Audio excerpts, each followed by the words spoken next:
hear you.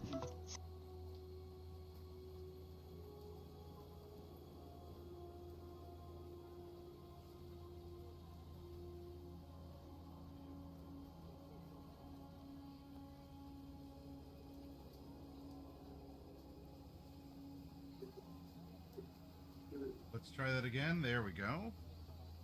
Now I'm showing up, at least in OBS here. Hello, everyone. Hooray. Hooray. Hope y'all are doing well. It is all the pretty faces. Even though those like mine are a face made for radio, but y'all are just going to have to put up for it. So... Oh, shush. Shush. No one here is that ugly. We're back again. We have the full crew. Session 14, Grief. Uh-oh. And it is Sunday, January 13th, 2064. But before we worry about that, or before we worry about why I completely, totally randomly give every session its own title, a grand tradition since Chroma Company.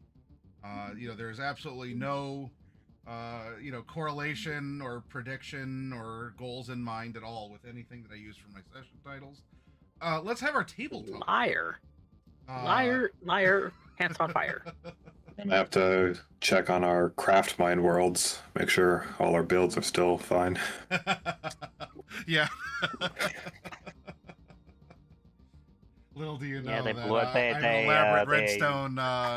elaborate redstone scheme, and wait, you think you're gonna go feed your chickens, but they blew up my pagoda again. How dare. Howdy, and for all of you in the audience, some of the players are, and thank you all for renewing the subs. Raven, here, at least as long as you have, thank you for hanging out to watch and to moderate bonk any robots that come by trying to solicit viewers or other shenaniganery. And any of you who've just come by as well, hello, even if you haven't said anything in chat. We are happy to have you. It's great to be back, and especially for tonight, because we are going to be finishing up our first more of a long form gig. This isn't just all right, here's the job, within the course of an hour you got to pull a heist on a subway car.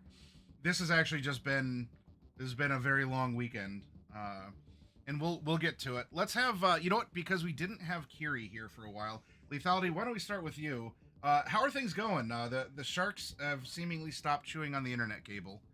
I've had a chat with my ISP, and we sorted out some things, so that's completely fine. We're good on that front. Did you was that a gig in itself? Did you have to use some hustle here to go up? You don't want that I should have to renegotiate my contract with you, huh? A little bit, but not too bad. Like my ISP is actually quite good in that sense. So I've been, like, when I've said that I've had issues, they've been very receptive. Useful. Yeah, useful and receptive in helping me. So doubly so, given that I actually know the guys who work in my local data center for my ISP, and I know the guys that I get on the phone with. So they know that if I'm calling in with a complaint, there's something very specific going on. I can tell them exactly what I think is going on, and they can investigate it for me. So it's one of those things where I do have a little bit of a peek behind the curtain, as it were. Bit of clout. Yeah, you can give them a more specific instead of just having to deal with a grandma who's like, my internet doesn't work. Like, okay, well, I guess we're gonna get the whole diagnostic book, page 1. We're starting from the beginning. You can actually get in there and. Yeah, exactly. I can get in there and tell them exactly, being like, hey, this is what I think is going on. This is what I need. that kind of you reminded me, Lethality. Did you ever watch the medical show House? I don't know if it made it. There was an episode of I know House House. where it's his backstory that explains how he got the limp and why he needed the cane and his problem with pain drugs. And it's him, and he's there, like, telling the nurse. He's laying in bed. He's like, you're gonna notice my potassium levels have suddenly dropped. In about 30 seconds, I'm gonna go into cardiac. Like, he's like self-diagnosing everything that's about to happen as he like goes into cardiac arrest and has all of these problems now that are lifelong, and he's just sitting there like gliding through it until finally it happens. So I just imagine you on the phone, you're like, yeah, this, you got to test this. All right, send that packet, and then I'll, goes out and. Yeah, kinda. Not quite that smooth. I wish it was, because then I would never have any ISP issues ever. Yeah.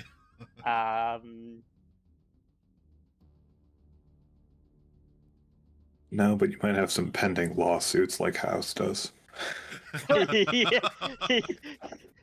That's very true.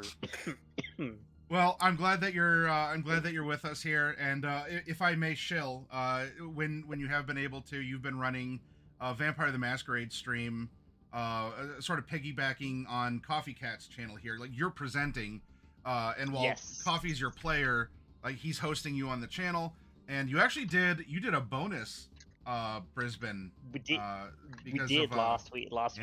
We did last week because of how much stuff they had to get through, and everyone being available. It was a public holiday for me, so I was like, "Hey, I'm actually available on Sunday. Let's run because my Monday. Let's run another session." And everyone was like, "Yeah, we're good for that." And we ran another session, and more things more and more things happened, and yet more will happen tomorrow in that game. So much more. All will be revealed. Indeed. Raven, thank you for the shout-outs to Coffee, and I guess then we could swing from that allusion to schemes and paranoia and the things that go bump in the night from Lethality to, well, Coffee's going to be hosting San Antonio, and you are currently hosting, and currently we're playing Stardew on Thursdays. Yes. And then Wednesdays are going to be your San Antonio. So you're busy. Is there anything else going on here since Raven gave you the shout out? What's happening over on your channel now or in the future? Still gonna run Lethality's broadcast of Brisbane by Night on Saturdays. San Antonio by Night Blood Gambit is going to be starting on Wednesday, session 1. It will be this coming week, so that you all have access to that. I'll go live and all of that on Wednesday. Here, hoping that no PC issues turn up, as I've been experiencing some more PC issues, but seems to be resolved for the time being. But yeah, barring any issues, San Antonio by Night Blood Gambit will start on Wednesday for episode 1. We've done our session 0. Did it offline this last week, mostly because I wasn't sure how my PC would fare. Yeah. Excellent. That's what we're doing. And the month of February, I may do some more art streams, as it is going to be a sort of a retail dip, as it were, and I work in retail. So the day job is slowly but surely giving me less hours, and so I need to supplement that somehow. So I'm going to be likely doing more streams, and I will do live commissions on my channel. So I am a happy customer of Coffee Cats. So I am biased, but also like I bought and used the product. Animatic work. All of the art for this game, emotes. including the overlays, is all Yep. mine. So Yep. You want overlays and all that? Go to Coffee. Check out his portfolio and his style. And if it's what you need, then please support a community member, especially in this slow retail time. It is the freezing temperatures are certainly do put a chill on things around here. So, all right, well, we shall move on. I was gonna talk about how we solved all the world's problems earlier while we were eating pizza and doing grocery shopping, but I completely forgot how to solve all the world's problems, so I have no comment. Let's move on to speaking of Arctic conditions. Let's go over to Evil, who's piloting Gopher here, our tech of the 2B crew. How you doing, Evil Intent? I am doing pretty good. Have you had to do a lot of shoveling or snow blowing? Have you just sort of been a blanket burrito inside, or how's it been? Like I can gripe because it's like 13 freedom units here with a low of maybe like 1 or 0, but you have it a little bit chillier. So what's it been like for you?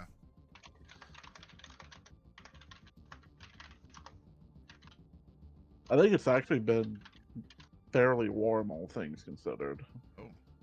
I think right now it's even saying that it's 1 degree out, which is about 32, 33. Yeah, so. jeez. dang, heat wave much. It's tropical out there. Yeah, I'm looking and it's 1 right now. So we're at today's low of 1 degree. So it's damn, it's a tropical paradise. It's downright balmy up there. T-shirts and shorts, mow the lawn in some flip-flops. If it wasn't for all the damn snow. Snow blow the lawn. That's a strategy too. Let the neighbors have it. Yeah, I think I had to go into town on Wednesday for something, and I think it was like -2 or -3 Celsius, and I'm like, do I really need a jacket? Yeah. It's not cold enough, and I'm not going to be out in the cold long enough to justify needing it. Well then, -1 Celsius sounds great right now. Yeah, comparatively. So I have had some headaches the last couple of days. Do you use a humidifier in your house? Like, it is so dry with things being here. Like, do you usually run one?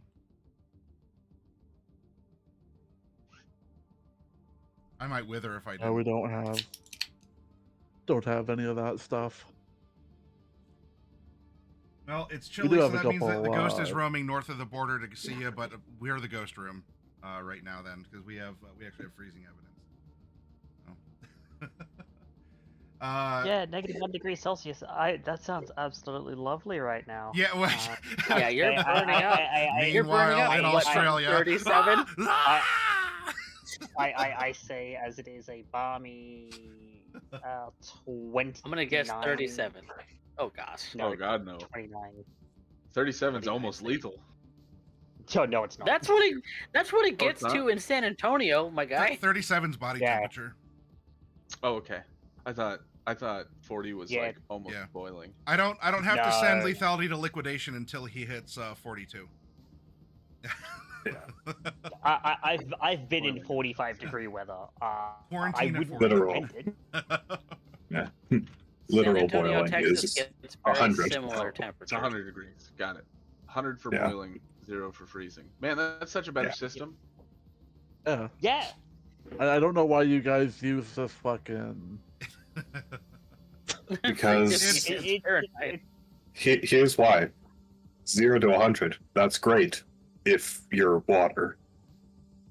We're not water. We're It is a people. matter of perspective. Yeah, the Fahrenheit's how you feel. Celsius is how water feels. Kelvin is how atoms feel.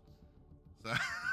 Yeah, That's actually a great way to put it. it's just different Yeah. perceptions, but I mean, it's why most of your meteorologists actually measure things in Celsius, and your scientists measure things in Kelvin. Yeah. I don't really care about the whole temperature thing, but I'm not going to accept the arguments about the metric system, specifically from British people, because we got the imperial system from British people. Well, now There. evil Yeah, being a see, that's why Canadian can I- also be like, look, we have a whole flow chart of when to also use inches and pounds, and And sometimes we even use time as a measurement of oh. distance. That's a Midwest. That's a very Midwest thing too. Like my work is 50 minutes away by foot. Also, hi HC, welcome in. Thank you for the raid. You're getting here just in time as we're talking about things being rather chilly in our ironic warm up to what's happening here in Night City. Yeah, That's why we got to do a warm up. Yeah, exactly. Got my heater on. Let's pop over then to JP, who is piloting the Fixer, or Night Mage, who's piloting the Fixer. JP, I should say. Unless for some reason it's the other way around, and we got to talk because that's like detective novel, like true crime stuff happening here. We just see the camera glitch. We just see the camera glitch out. There's a literal like 2D JP behind the filter. Yeah. On to me. What you all see is just a really like a well textured like 3D map of.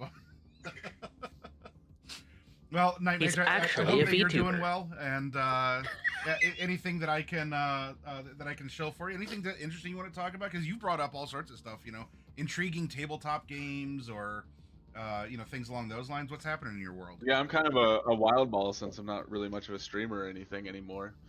Let's see. Is there anything interesting? I mean, Topical as Interface Red came out last weekend. So if you didn't know that out there in the community, Interface 5, you can get on Drive-Thru RPG. It can completely change your game, but it's also got some really cool stuff in it. Let's see. What can I think of? I mean, really the only other thing that I've got is that I have a friend that has finally come back to tabletopping, and not that it's going to be broadcast or anything, but he's picking up the game of Cyberpunk Red that I was playing on Fridays before this game started. And so I get to return GM or picking up playing, like he's returning to tabletop as a player in it. He's returning to the GM, so I get to play the character I was playing in that old campaign, which was a solo named Tessa that was a cat girl, bioexotic. She had the I don't remember what the one in Interface 2 is called, but you get the cyber legs and the scratchers and the cyber eyes. And her whole shtick is that she uses rocket launchers to beat people to death with her gun fu. Oh, so she uses it as a melee weapon. Correct. So she plays like Lady out of Devil May Cry. That is such a funny concept. It's like the danger hammer, the hammer you can only potentially use once because it's a stick with a rocket grenade on it. That is kind of the idea because it is a Gunmart rocket launcher. Oh god, not Gunmart.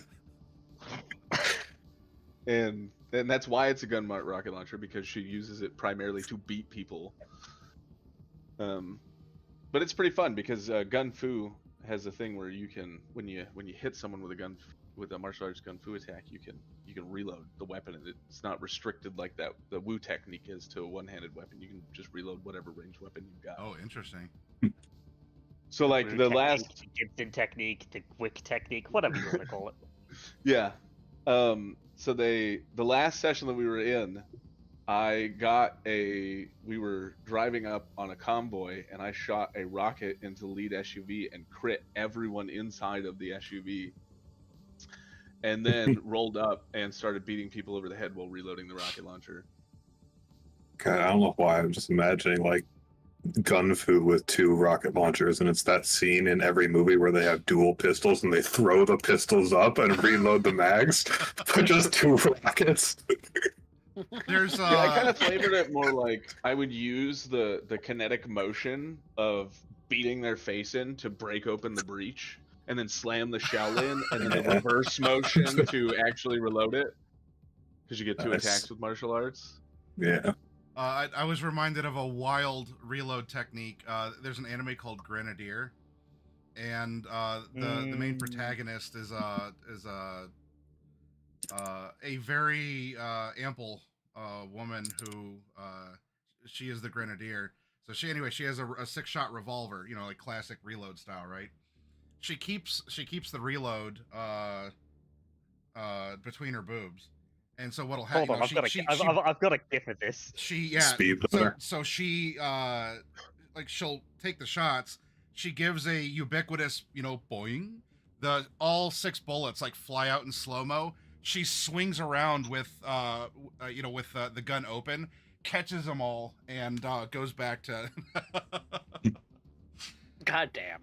That also reminds me kind of of a spring-loaded reload mechanic there. Wow, that is quite unique.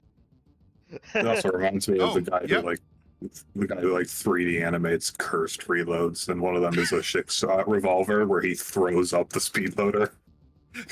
Oh, I saw a compilation. There's like one has like a yard-long magazine that he just like keeps running into the. Yeah. There's the one with the AK where they have the dual mags strapped together, except for it's like 40 mags, so he's just like. Yeah, it's all yeah. right. I love those cursed reloads.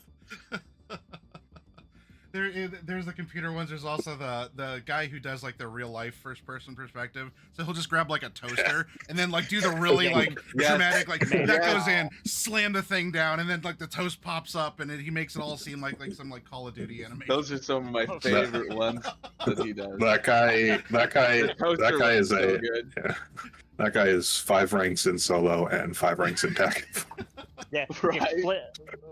flicks open the flicks open the speak and spell RELOAD. OAD.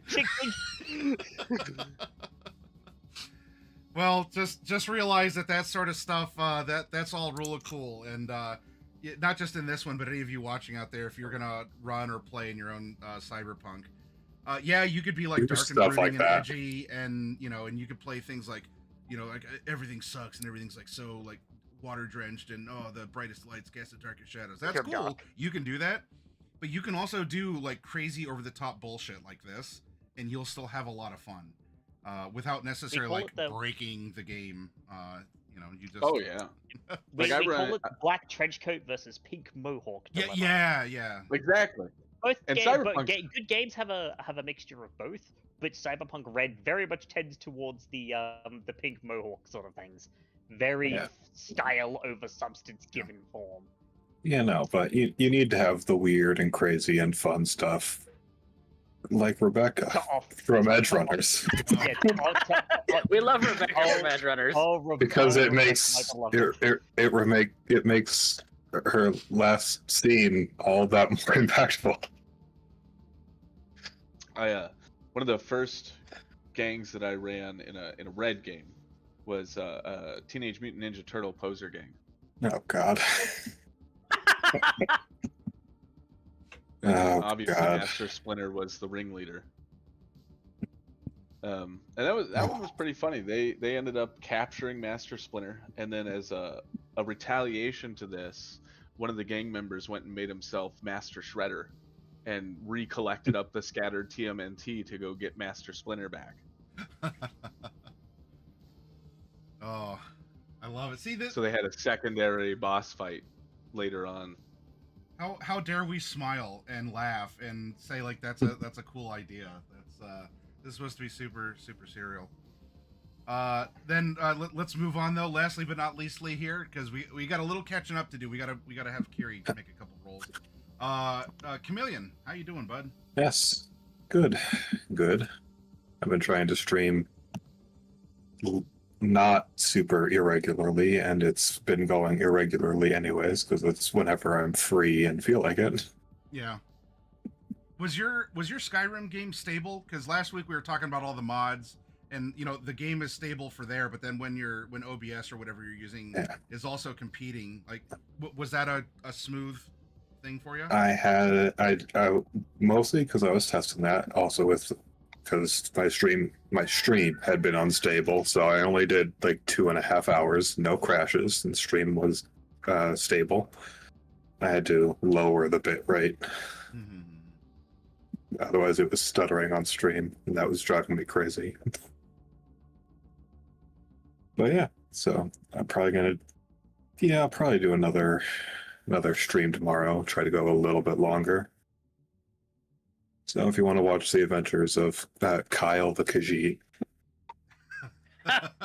it's spelled K''ISLE. Kyle. Kyle. Okay. Yes. Yeah. Then you all heard it here. Please do pop over to Chameleon's channel, give him a look, and go on the epic adventure with Kyle the Khajiit in that fun modded Skyrim. You'll get to see me steal a bunch of stuff, which is very difficult because one of the mods is a religion mod, and I'm not allowed to openly break the law. Oh, Winter Sun. Yeah. Winter Sun. If you're gonna play Skyrim and if you're gonna use mods, Winter Sun is a mod that I would recommend adding into your loadout. The mod author makes a whole bunch. It's an Iseon, something like that. Winter Sun, Ordinator. They did a whole bunch of mods. They're all good. I have basically their entire catalog. Yeah, Ordinator is a perk rework. If you're gonna build a big mod setup, most of those mods from that author should go into it because it's. Yes. But just like in Skyrim, let's go back to the place where it's only a crime if you're caught. Let's do some Cyberpunk. So, Saturday was certainly a day. Things were happening. People were getting pretty excited for whatever the big show was going to be inside the black box of Arasaka. Thanks for warning me against doing that. By the way, I found out what that was. All I can say is, you bastard! You absolute bastard! You didn't want to lose your arms? Arms, legs, head. Copious amounts of blood. I mean, this no is why better way to D-Rez show off told you not to. the precision of the blades than by striking everywhere that's not vital. Well, I mean, the thing is, I would love to have mantis blades like that, but the issue is that my empathy would not be able to take a hit like that. If I rolled poorly, there's a very good chance I could go straight Cyber Psycho. I don't know. I don't know what books. I don't know what book mantis blades are in, but I'm pretty sure it's a very high humanity cost. Edge runners. Yep. Edge Runners. And I believe. I don't think I have that one. 46. 46. Okay. Standard high-end humanity loss. And that's each. They install as a pair, so you do. No, they don't. They are one at a time. Oh, really? Yeah, one at a time. You can check it on Demiplane, Chameleon, because you got access. You'll have access to it on Demiplane. Well, I wish I could do one at a time in Cyberpunk. So we need one gorilla arc. We have a little bit of catching up now. The things that happened on Saturday happened, regardless of the results, Kiri. But I want to make sure that we run you through, especially because I've been keeping score of what you all have done, and it's a fun little side game. Not that there's going to be like dire consequences for not getting above a particular score. This is for funsies. It may be a little bit of out of character ribbing among each other, or you just want to see generally how you did over the course of the mission, sort of like a mission score. So Saturday morning, of course, you were working the NCOM booth, working security. And as normal, you do need to show up and look good for your job.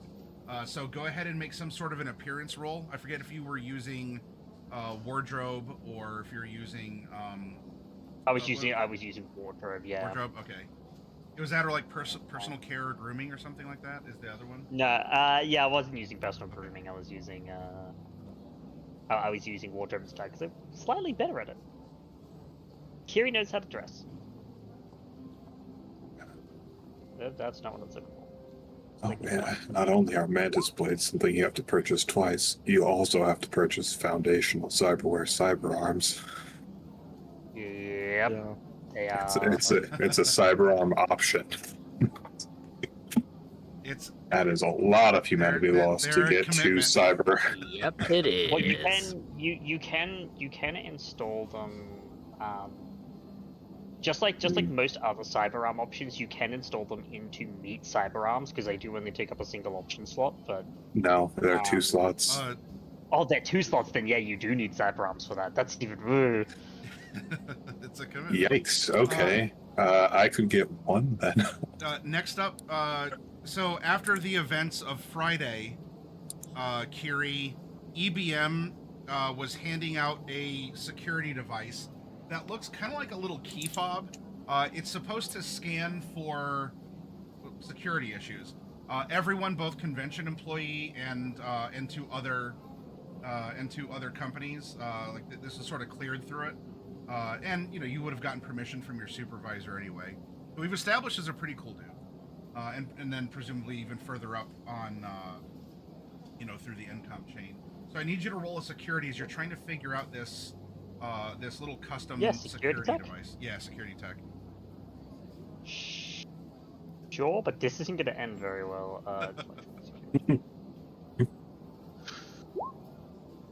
No, that's not terrible. Bad. That's not terrible. Yeah, that's fine. Got a +6. It's not terrible. I mean, I have a 6 in tech. I don't have any ranks in electronic security tech, although I should probably take a rank or 2. The worst at this last time we went through it was Drez, who effectively scored a 0. Just sort of like, oh, okay, that's cool. I'm gonna get to work, and he just sort of like threw it off to the side. Yeah. If you think about it though, Kiri's probably always had a technological solution to security rather than a brute force own skill. Yeah. And then your last roll for the morning shift is what is your job? And the reason why I'm asking you is because as we've developed in the pattern of this gig, you're rolling for something that you might want to know more about, a clue, a story beat, something to add to. So what would you like to do / find out with a roll? So basically, Kiri, when she's been doing the thing, she's been doing patrols mainly, and basically using her physical senses to watch for stuff. That's going to be a perception. Sure.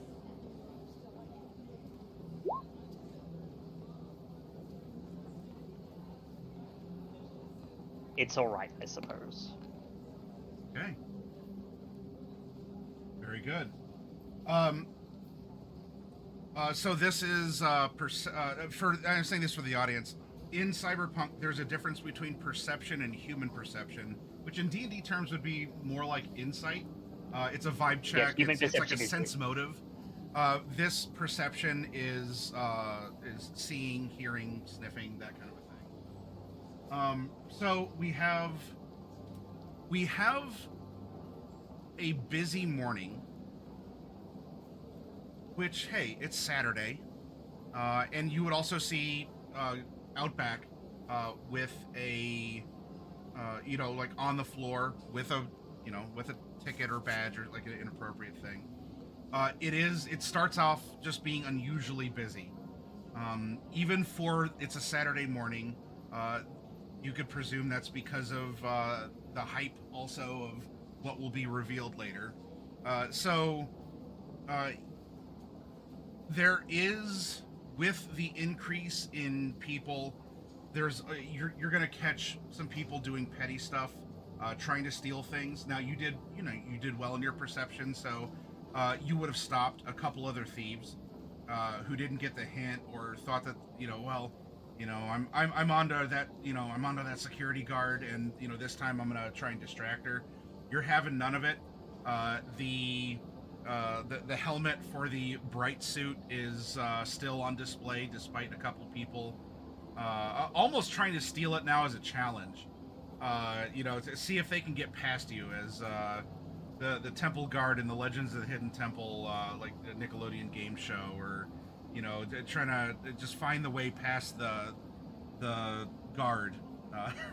You're treated almost as a challenge for some unscrupulous folks, but you have none of it, and you're able to keep the NCOM booth secure. You will notice because NCOM was catty corner to EBM, that area is still very busy. Just because the stadium was announced the night prior doesn't mean that people still aren't swarming over there. They're spinning the hologram. They love how the stadium looks like a tire. It's like so round and like a little roulette wheel and such. So it's also very busy there. But yeah, you're able to keep the NCOM booth free from the petty theft taking place as the floor is filling with more people. This then would be your lunch break. You would get to go to the NCOM place. You get to have your SCOP tier. For your lunch break then, anything you want to do in the lunchroom with the other NCOM employees? You want to talk about something? You want to, I don't know.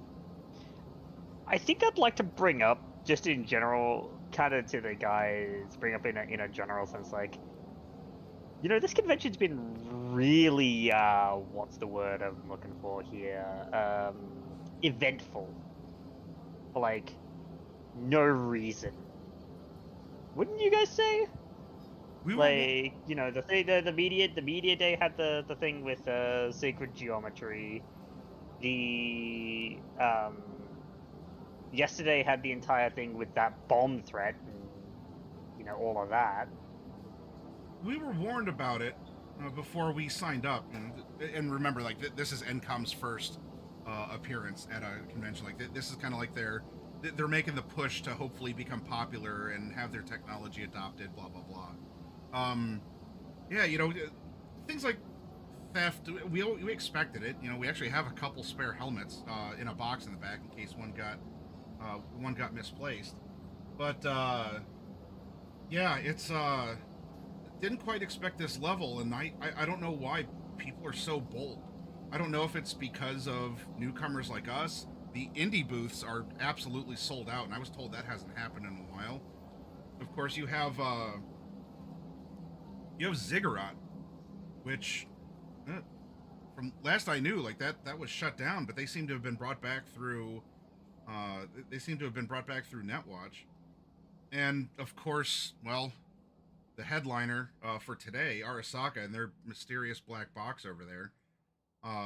They're just an entity that people seem to love to hate, and it just has a lot of people really stirred up. Well, when it comes to Arasaka, they're worth hating. Trust me.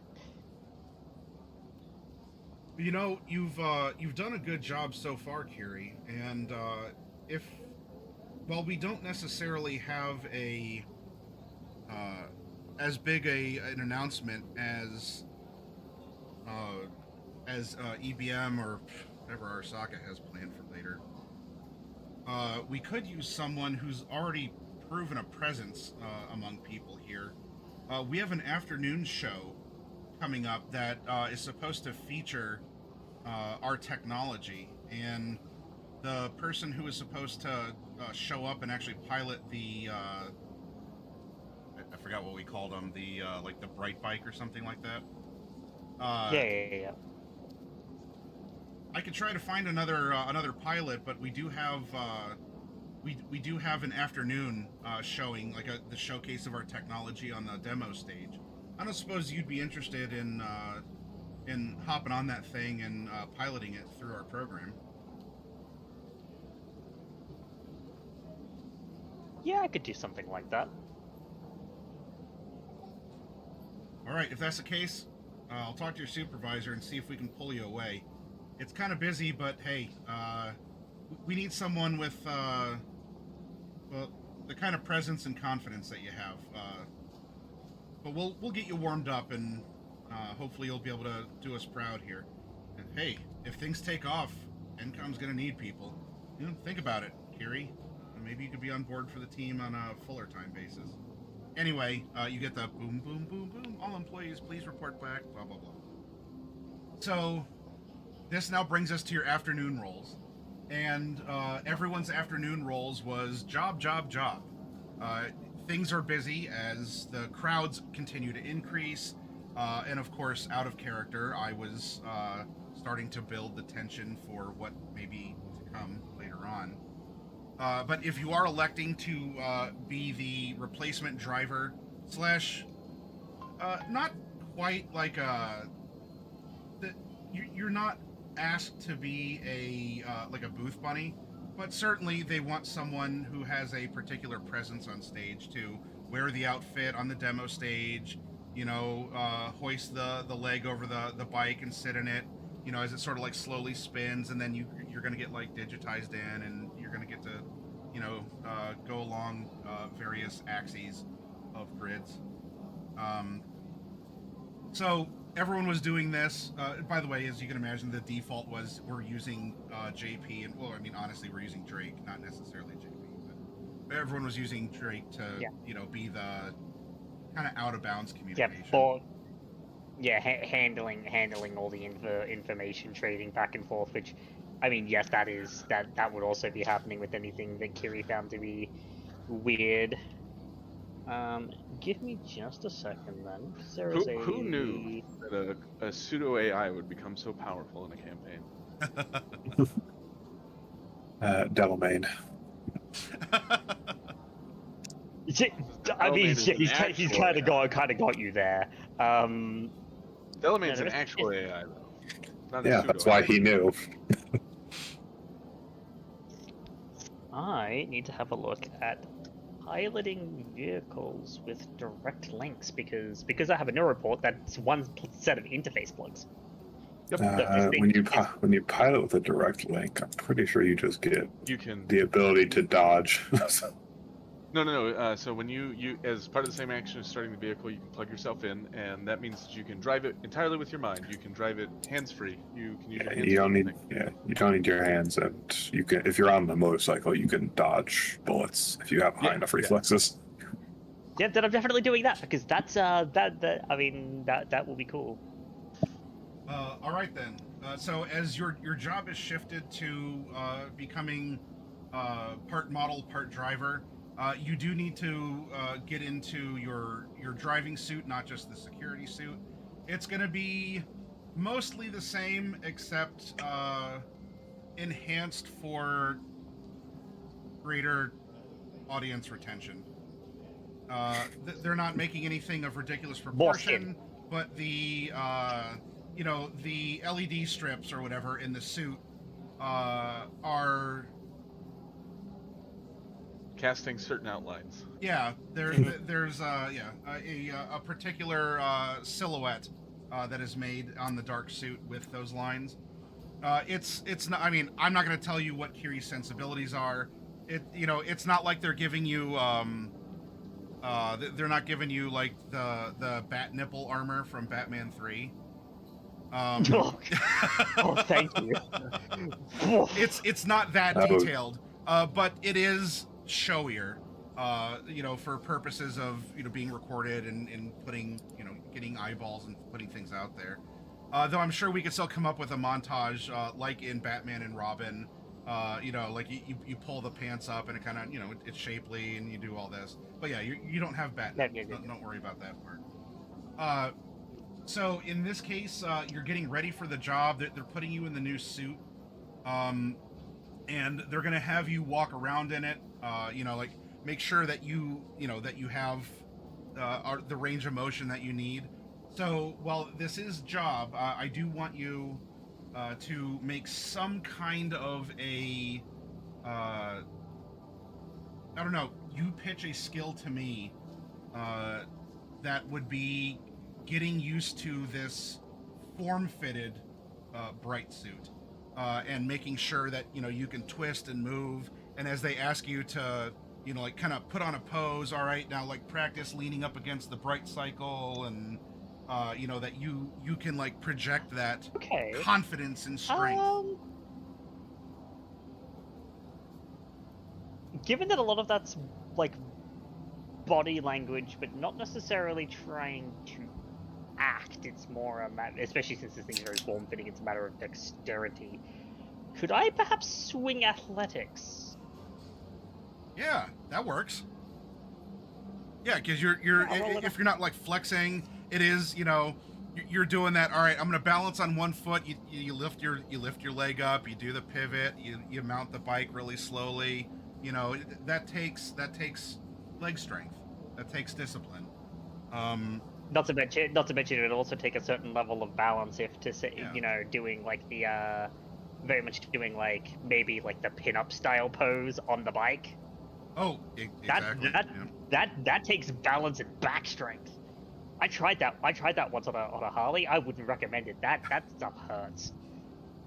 Then athletics it is. I'm willing to accept that as your first job role. Of course. Ooh, that's not the destroyed motorcycles. Oh, it's not good. Oh, this is why. This is why when you're talking about you've never had bad dice rolls before. Welcome back to Cyberpunk Lethality. Yep. Welcome back. I kindly beseech you to eat me.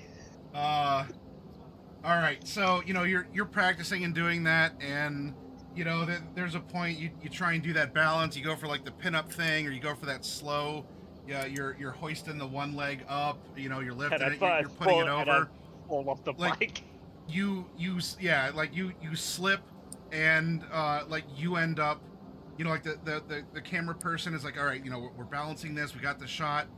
You slip off and you get into a very uncomfortable Jacko pose, like butt right facing the camera. Like the form fit and the like pulsing LEDs are just like, right on camera, and like you know what it's I'm sure they're not going to complain about the sale.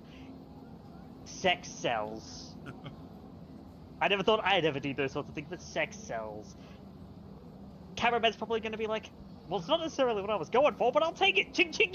Yeah, it's so there may be compromising video. I don't know if you consider it compromising, but there's definitely an inadvertent close-up of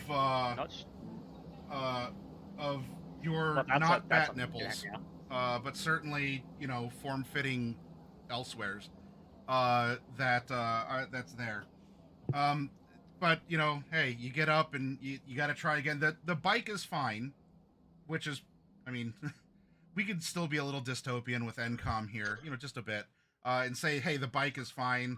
Like sure, your back might be at like a perpendicular angle, because of the inadvertent Jacko pose after falling off. But the bike's fine. Good thing I'm flexible. Yeah. Because I do have what's my base in contortionist? Like 8.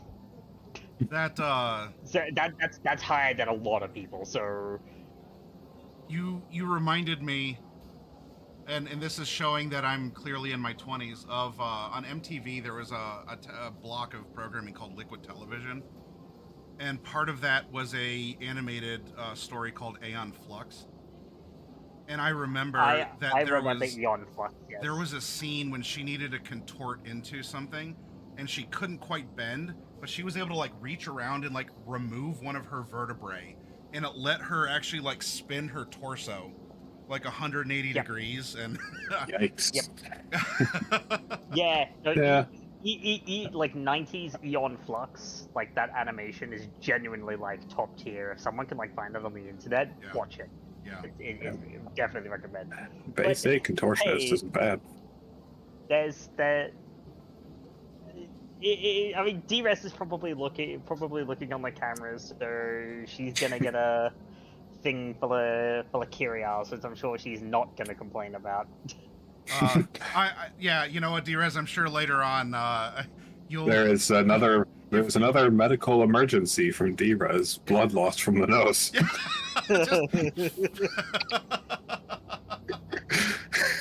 Yeah, if Kiri doesn't tell you about that, when you have your talk time later this night after going home, then I'm sure you could find images floating around various image boards of that night's bloopers and things. You get back to your apartment and it's already D-Res's laptop background.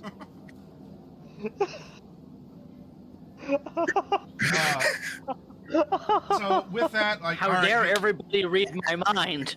You're back on. It's all right. Our prototype cycle is in good shape here. Just hey, go in confidently, but we gotta give our afternoon show. So you and the cycle are wheeled into the demo hall. There's a big presentation. You're not expected to talk. Like, if anything, let the announcer take you through everything. Don't worry about it. Just put your helmet on, and as she's making the presentation, then just do the thing.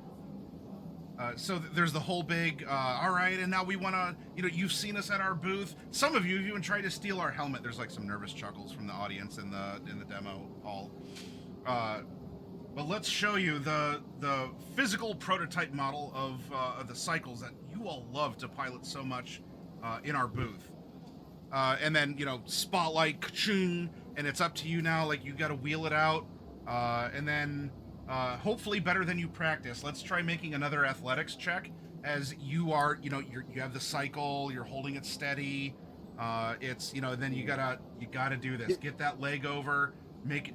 Yep. Flex your strength.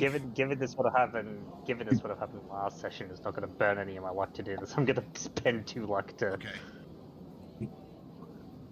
Make this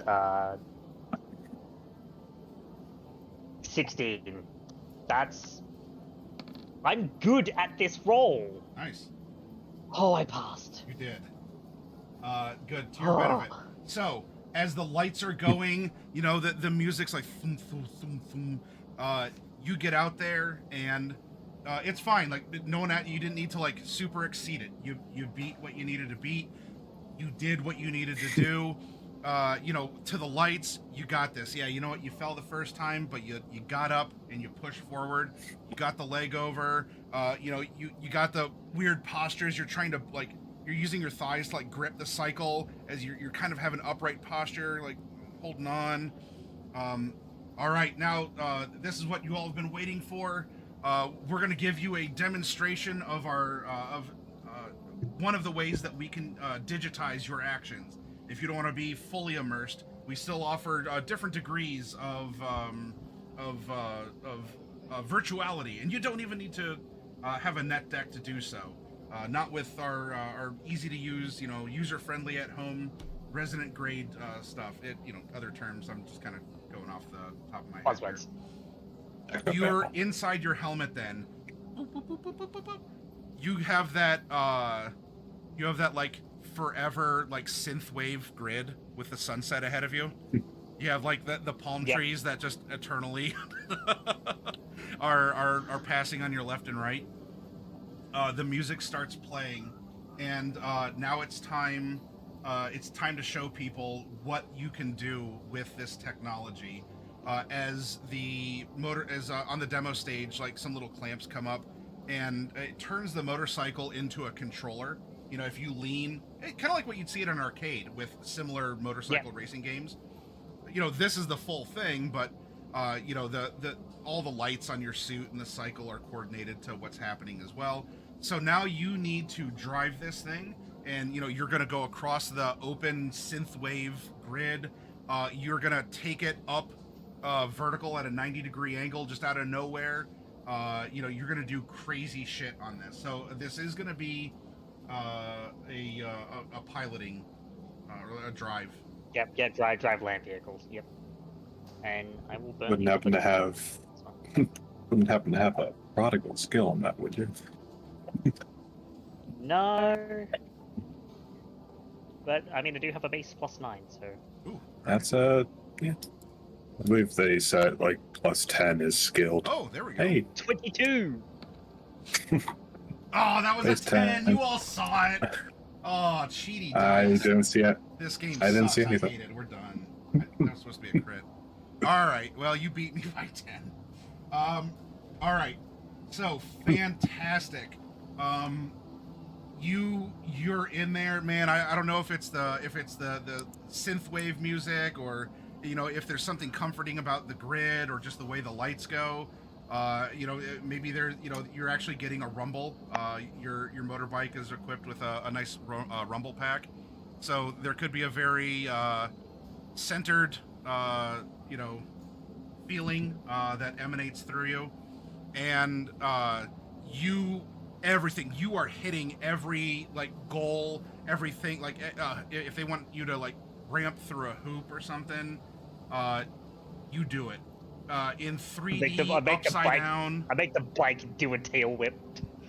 Yeah, oh yeah, and yeah, so you get this done, and at the end of the course that they run you through, the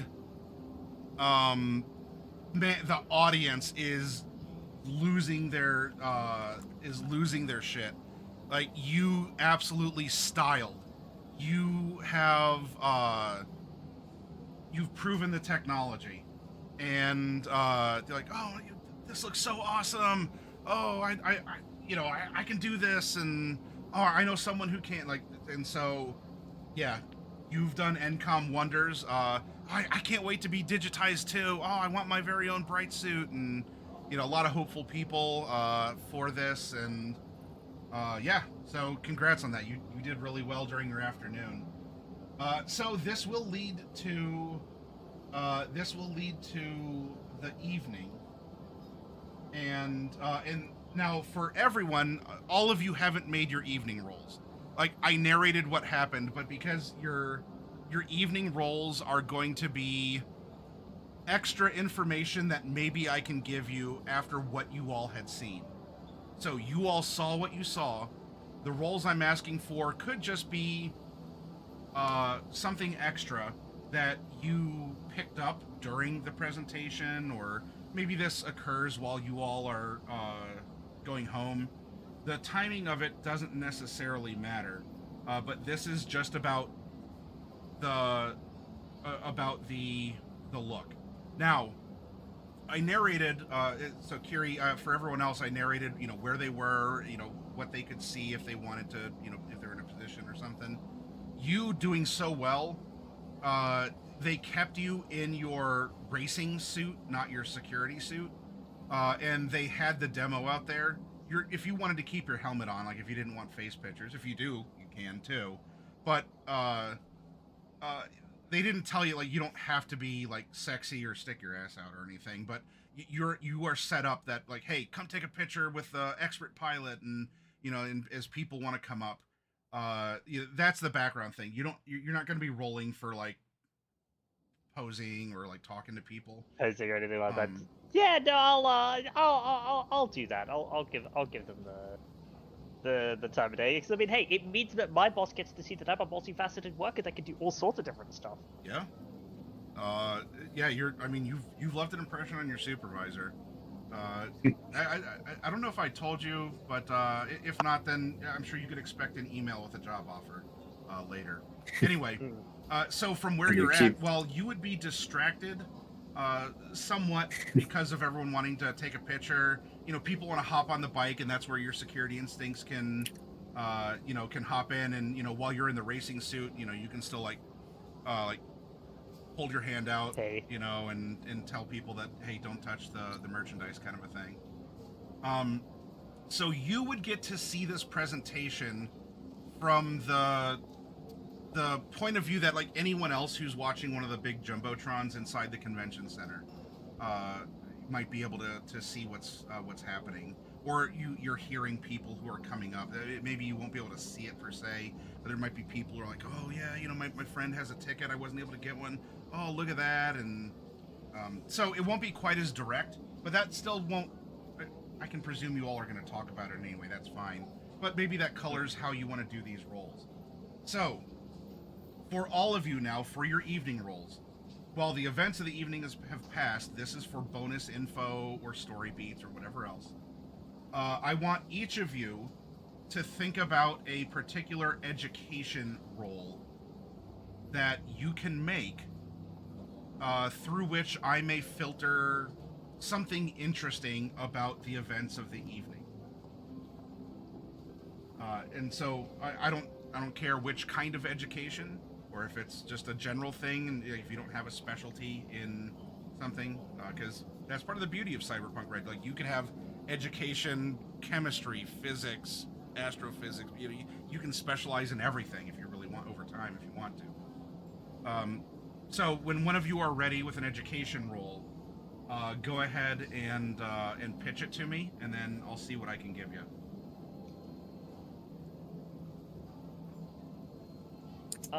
I guess it would be regular education for me. However, this is for the basically watching the Arasaka demo, right? Yeah, this would be, or if you weren't watching and you want to piece together, like, I don't know what people would have commented about that you would have picked up on, so maybe, if you want to say, someone mentioned something about this other thing, maybe I could think about it, I could deconstruct it or construct it in my mind. You pitched to me something that maybe was picked up on or you heard people talk about. Well, I mean, a good thing to do here, I think, given that, hello, it is I, the former Saka, and this is an Arasaka demo, is perhaps maybe picking stuff up in the demo, in the way that they conducted the demo when, the build of the Mantis Dancer. Okay. That people wouldn't normally pick up on, because of the fact that if anyone's gonna have some kind of, like, in the group, if anyone's gonna have some kind of knowledge about Saka's methodologies in technological development, it's gonna be the person who used to work for them. Okay. Then let's... Doubly so given that Kiri would have had a lot of talks with Arasaka R&D and Tohoku regarding different pieces of tech and whatnot, because obviously they always want their solos equipped with the best stuff. Well then, so it's sort of the category of education here. Well, I mean, there's education itself in education. Yeah, I would be willing to accept as well if you want to run it through education, or if for some reason you wanted to run it through a category like science or tactics, because that is counted as an education skill. I don't have any science skills, and my tactics is worse than my education. Okay. And because in my notes, they're all intelligence skills. They're all intelligence skills, and I'm int 5. So. Okay, so then this is so you're running education through education, skill of general knowledge equivalent to basic school, allowing you to know how to read, write, use basic math. And what's your base? Base 9. Base 9. Okay, so you have a little bit under a basic college education, at least according to the core book here. So I'm planning on increasing it further, because Kiri would have had the equivalent of a college education. I just didn't have the points to do that at character generation, and I haven't spent IP on it yet. Yeah, well, it's all right. When your family was restructured, and as well as your body, maybe a couple ideas fell out of your ear at the same time. All right. I only got a base 7 in education, because I never went to school. I went to tech trade school. So sure, roll education, and we'll see through, a general multidisciplinary approach what you might be able to glean. Hey, it's a 14. All right. Not awful.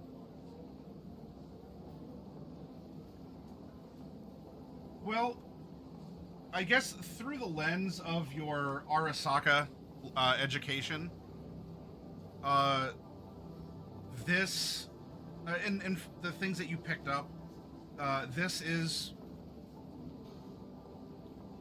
very much built for more precise work, corporate ninja, things that require a lot more stealth or even the ability to touch things or use your hands. This isn't something as big and clumsy like Wolvers are. And because of how compact it is, there could be other uses here. As Arasaka, runs things as efficiently as possible. Nice smooth lines, things that flow with grace. Even the name, Mantis, carries certain symbolism in Japanese and other cultures too. So to that end, these are the blades of a patient stalker or hunter.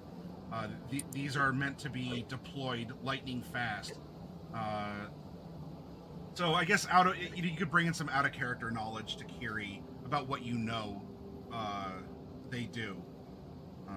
About the styling of mantis blades and things like that. And Kiri's kind of looking at it and probably murmuring to herself that back when she worked for Saka and she did have her implanted linear frame, that she probably should have gone for a set of those. She was sure R&D would have been cooking up something probably even more prototypey at that stage, but something similar that she would have been able to get implanted. All right.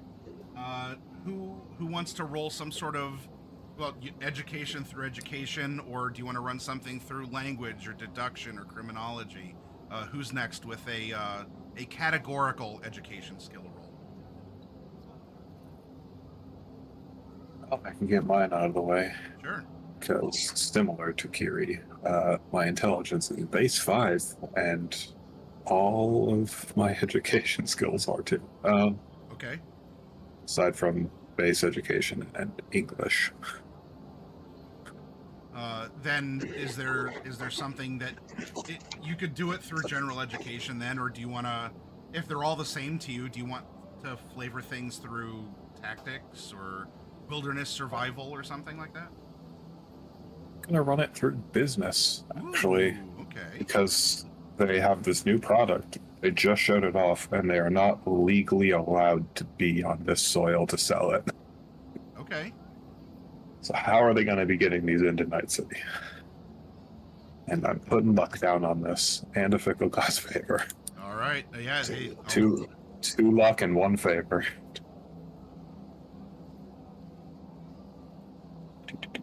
There's business. Oof. Yikes. All right. I don't know shit.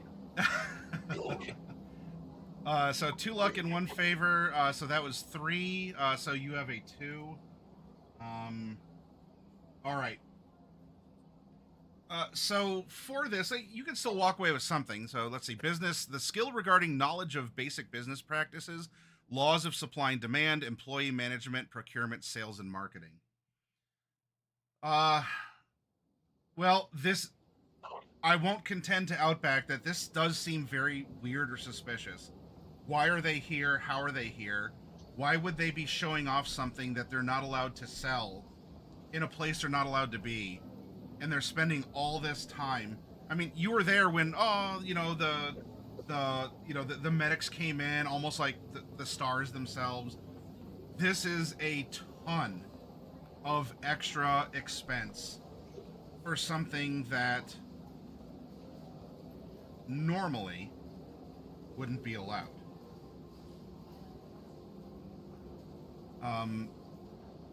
Now, this is not some life or death, you didn't try to think and all of a sudden you're laying in a pool of your own blood twitching in the stands as this is taking place. So while I can't offer you anything new, I can put a little bit of stress on the fact that JP did mention that it's expected for there to be a night market at some point after the show. And and whether or not you've been to one, I'm sure there's been plenty of nomads who enjoy procuring parts at night markets. Night And- markets are by invitation only, so Yeah, not yet in Night City, but before, yes. So they're not supposed to be here, and they're not supposed to sell this stuff. Also, night markets aren't supposed to happen.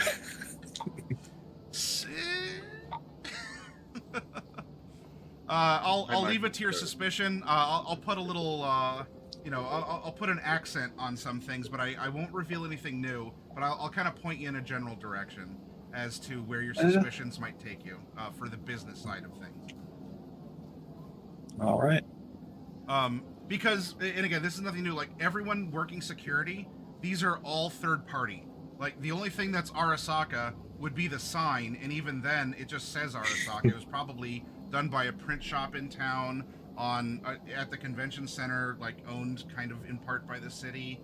So things say Arasaka, but they're not Arasaka, and blah, blah, blah, blah. All right. Who's next? Who would like to try and glean something through an education skill about what you saw tonight? So I have a clarifying question. Sure. The dancer with the mantis blades, she disappeared into the crowd, right? No, she ran off to an offstage exit that would take her, like, into the back rooms of the facility. Okay.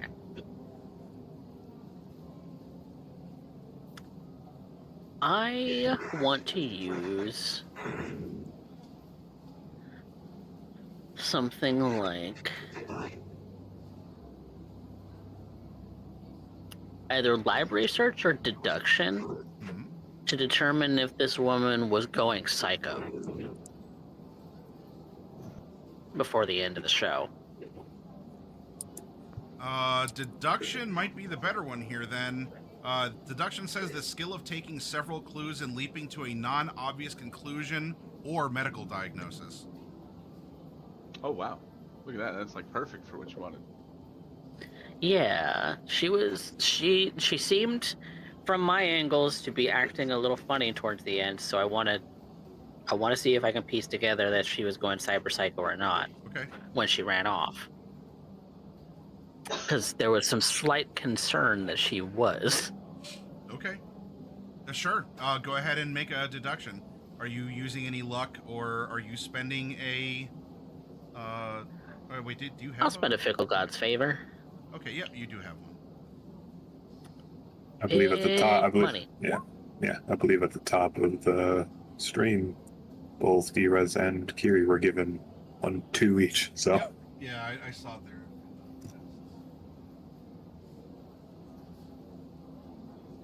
All right.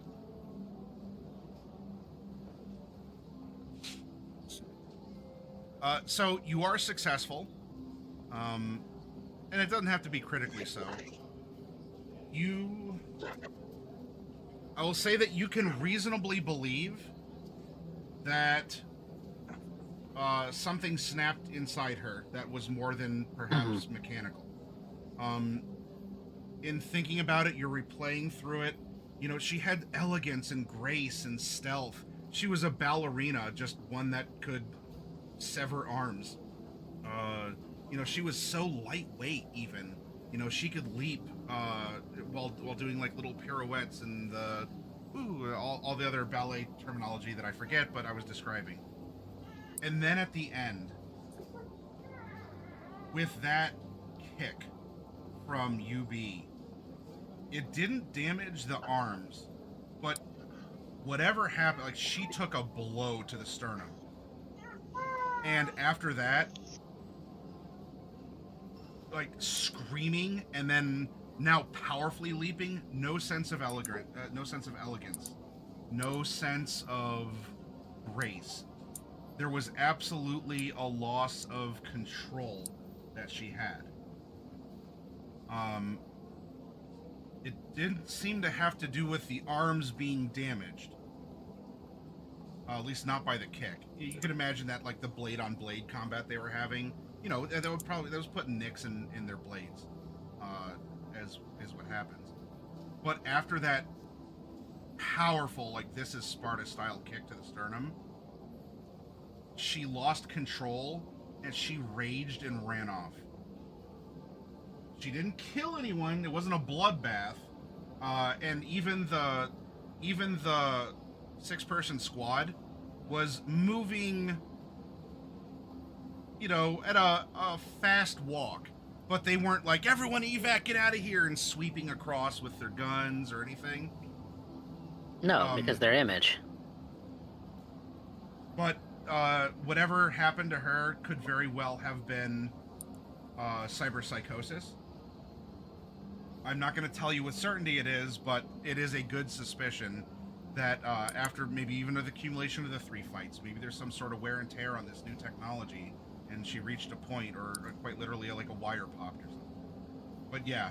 And if it's prototype tech is finicky and could cause an even quicker spiral into psychosis. That's my thought. So they're very... You know, I know that D-Rez is prone to conspiracy theories and sort of like, woo, going out there, but there may be a cyber when am I psycho on the wrong? loose with a very slight build but very lethal technology built into her arms. When have I ever been wrong? I'll let you have that argument with Kiri, not with me. Well, you all haven't been wrong yet. Who's next? Gopher, JP? You? All right. I have an idea. I would like to, you know, JP's a pretty schmoozy old man. I would like to schmooze on over to the administration of, you know, the administrative folks of this Okay. civic center, this and use some bureaucracy to see if I can't hold the applications or permits on the Arasaka booth. Okay. Skill for dealing with bureaucrats, cutting red tape, knowing who to talk to in a bureaucracy, how to reach them, and how to extract information. All right. Yeah, go ahead and roll it. See if you can talk to people to try and get some information about the setup of things here. All right, I'm gonna put 3 points of luck into it, so that'll give me +3. And Nice. we got 19.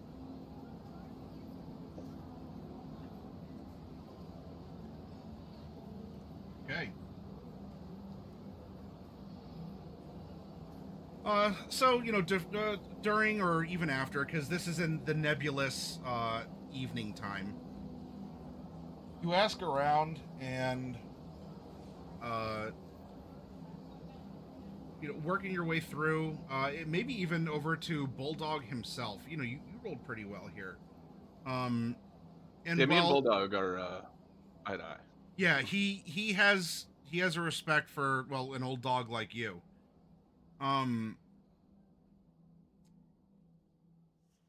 He's not gonna, you know, he doesn't answer to you. He's not gonna give you any he's not gonna like give you their registration paperwork or anything.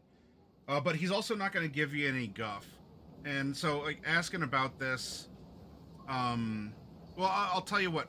What's a question you want to ask Bulldog regarding the presentation or the stage setup, like something regarding this? What I would like to know is what entity, since Arasaka is no good here, what entity paid for their permits? Okay.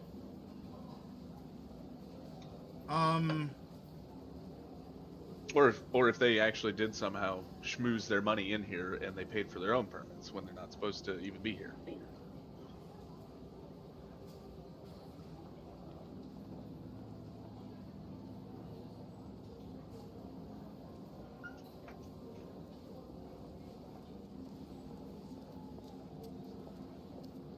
I expected something like this. Yeah. Oh, go ahead. Everything is, well, on paper it's fine. Some sort of a shell company, I'm sure. I haven't looked into it, but the money's good. I as the GM don't have like a shell company name for you. We can craft one, but We can assume though that shell name was dropped, right? Yeah. You know, it's not like Akasara, you know. Oh, it's Arasaka backwards. I was really just about to go Google what is Arasaka backwards. But you know, well, a placeholder name, and while Bulldog, he's not giving you any guff here. I don't know. My firm guess, especially because it is all Arasaka, it's a company legally set up here in Night City. They're getting money. I don't know how they're filtering it through, but the money spends good. All the permits were allowed from, from City Hall and the other planners. In this case, while I don't have to like it, I have to honor it. It's my job to run a tight ship here in the convention center, and it's been a hell of a weekend. It has indeed. But that's my best guess, and I have to imagine an old timer like you has a similar suspicion. I can assure you, though, Arasaka by name, they're on no piece of paper, they're on no chip anywhere, other than the planning designs that for the signs that were made by, and whatever, like a couple other like local printing companies and the things that we talked about before. I had to triple check to make sure that nothing got snuck in from overseas. I will shelf the question for a different role at a different time. It does make me wonder if there's any discrepancies between who paid for some of the other stuff, or if it all leads back to the same thing. But I don't. That's an internal JP thought at the moment. That's not voiced to Bulldog. It's like he makes a note to Drake to remind him to look into the signage, the printing companies, and see if there's any discrepancies there. So then, for sure, you can make a note. We have at least one shell company, which seems to be fronting for Arasaka, or is Arasaka. At least in the bureaucracy realm of this situation. Yeah, for getting all the approvals and everything needed. So everything is technically legal. All the money was technically clean. This passes all, all legal minimums for having what occurred. We can hem and haw over the corruption of bureaucracy, or if there were briberies and other things. Those are fun little gigs or adventures of themselves, or conspiracy theories. But yes, for your piece of knowledge, from a person who understands you and is presumably not snowing you over here, there is a shell company that established this like toehold in Night City for this one event. As the parting bit for JP in this moment, as him and Bulldog wrap up this conversation, he pulls that little security scanner out and he like waves around Bulldog, and then he winks and says, "Just being thorough, boss," and walks off. Thanks. You know how to work. You're one of the few who actually fucking does around here. If you need a full-time gig, you let me know. I'll make sure you got a job.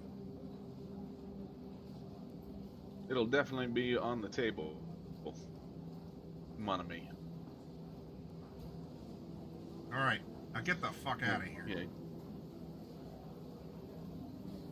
And he wanders off. Delightfully dismisses you. All right, this leaves Gopher.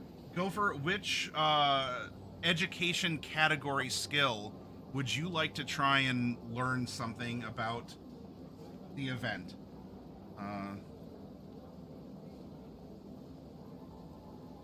There's a lot of ways you could approach it, and I'm open to, I'm being kind of flexible here.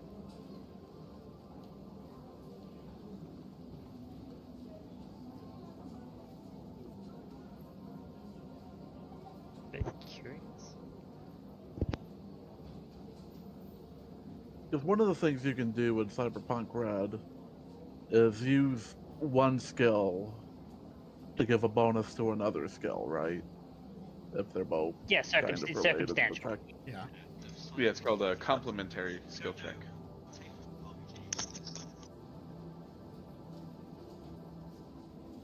Because what I was thinking about doing is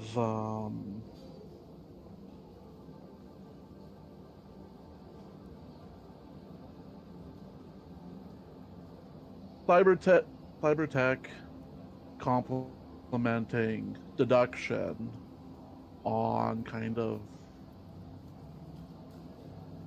how the mantis blades work, and like if I was to try and recreate them, kind of how I might go about that. Okay. All right. So you, through the education skill, this is the approach of the actual like assembly, the mechanics of the blade. Okay. Sure. I think that combo can work well. So you need to first pass the complementary skill to see if that modifies the main roll. Okay. So that does. So you'll get a +1 to deduction.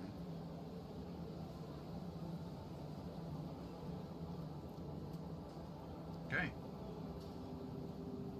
Actually, my fickle favor, is that expiring this session? No, it is not. You can float it for one more week because your fickle favor is from last week, and you get a 2-week grace on fickle favors.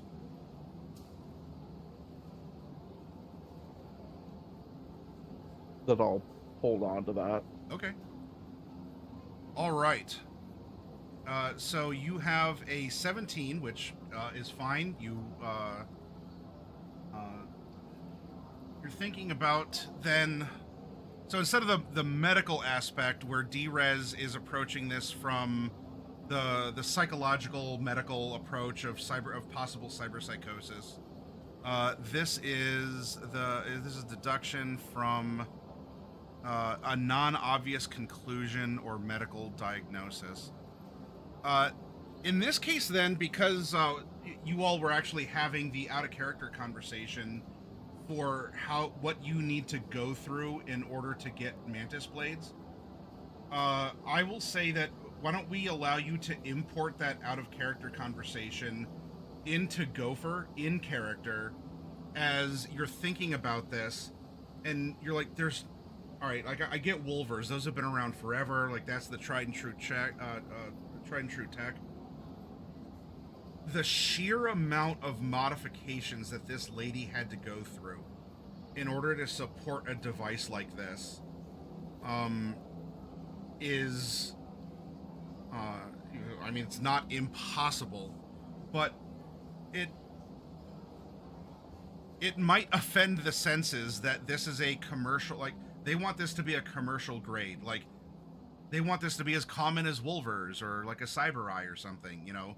This is going to be the next big thing. And you're just thinking, this lady is, like, she's got to be half Borg. Like, all the modifications, you know?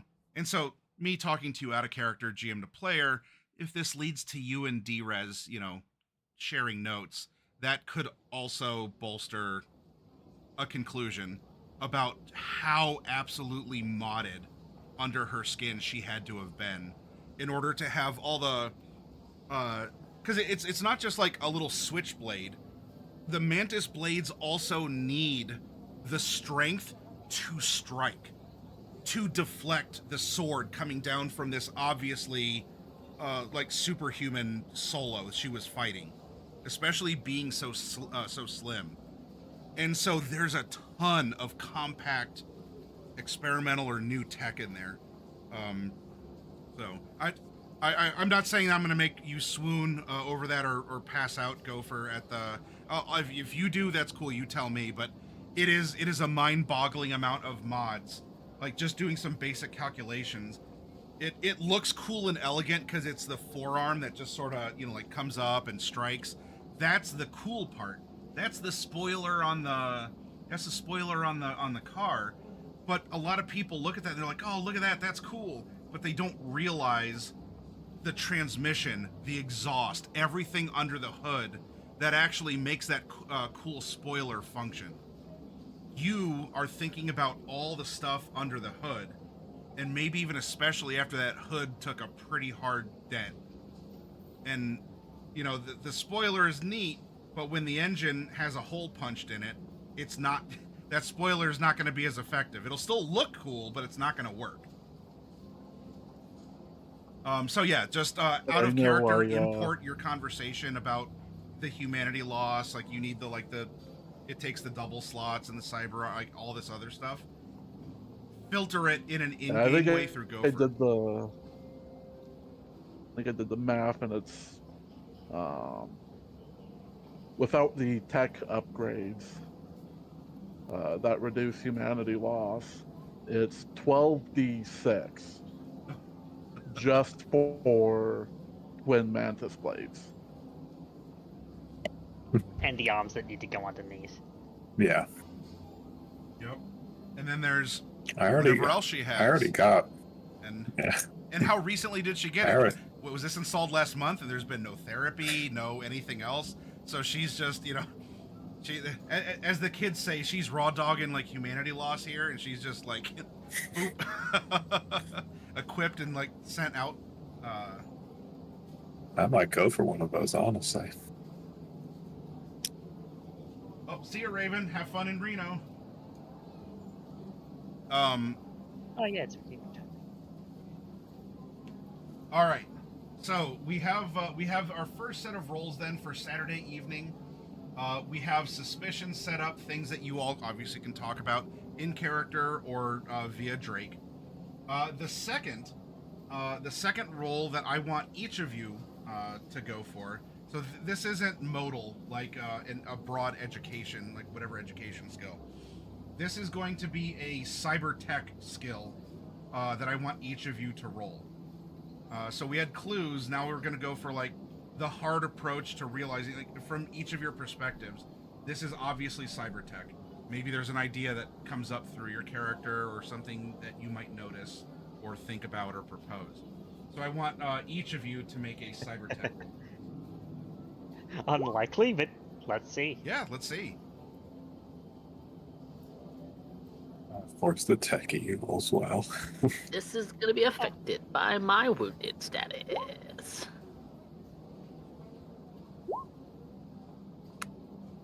Still not bad, but not great.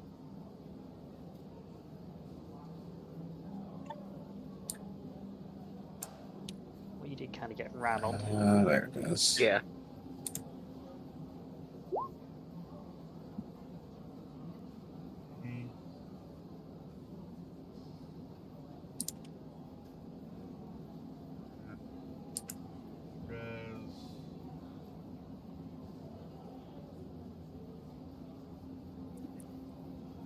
I'm not trained in cyber tech at all, so.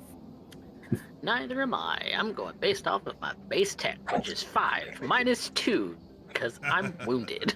Yep. I just got that basic technical knowledge. I mean, you only took a grenade launcher to the face inside your brain, so you know that's basically a grenade launcher to your brain face. Yep.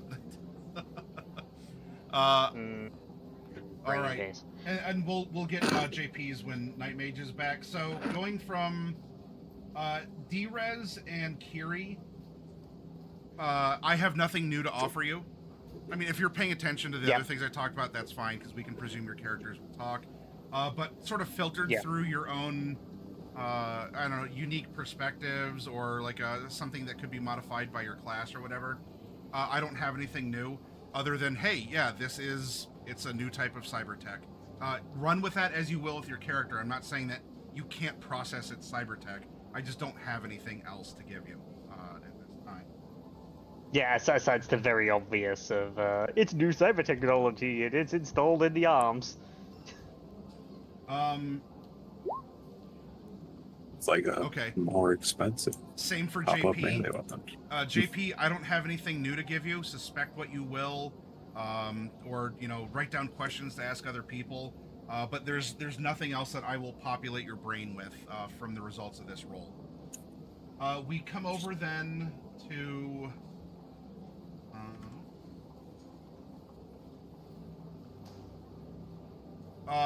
Outback, actually.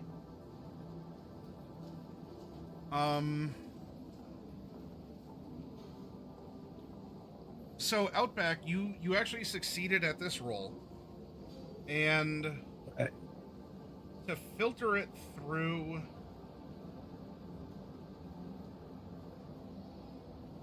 Let's see.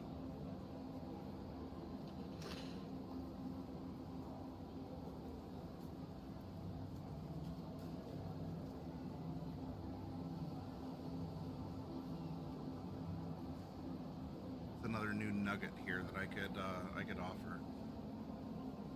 It's a small one. Yeah. 'Cause I only got one higher than Kiri did.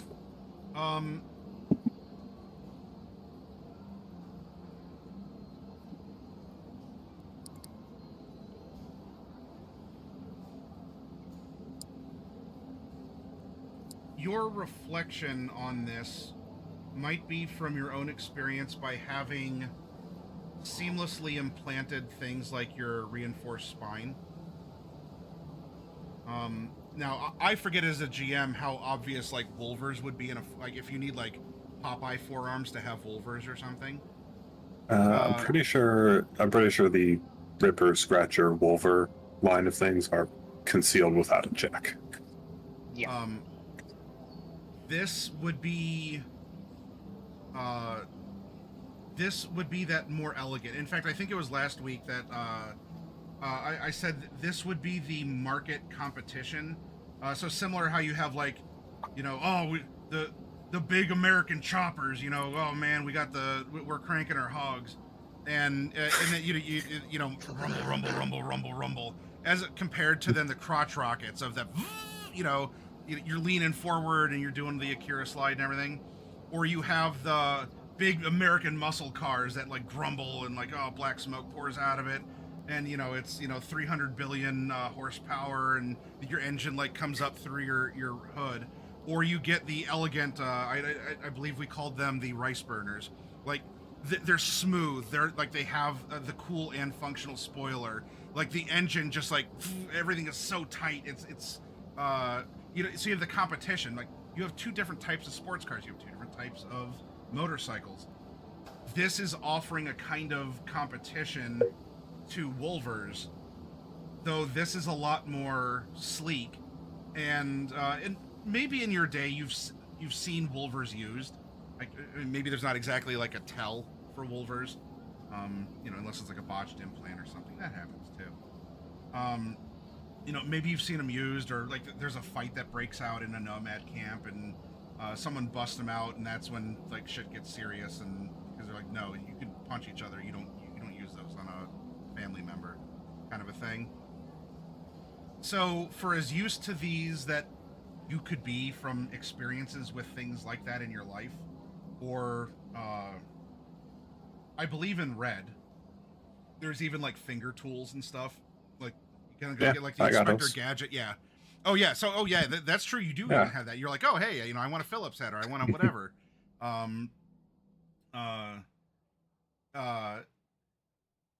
This is coming across then with that kind of concealability, very subtle, of the screwdriver and the finger, because it's small, it's effective, it's a precise tool. This is like a lethal precise tool instead of that big muscle car chopper hack and slash Wolver style.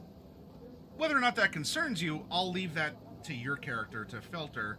But yeah, this is going to be on the market at some point, unless Arasaka is stopped or whatever. And if that happens, this is a whole new. I don't know. Maybe you're even burnt out of suspecting if people have lethal implants or something. But this is now adding another layer of grace and lethality and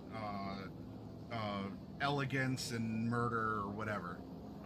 I'll leave that to your moral conscience, but it's now it'll be a market force that a lot of people are probably going to be jumping on whenever it's available, if it's ever available.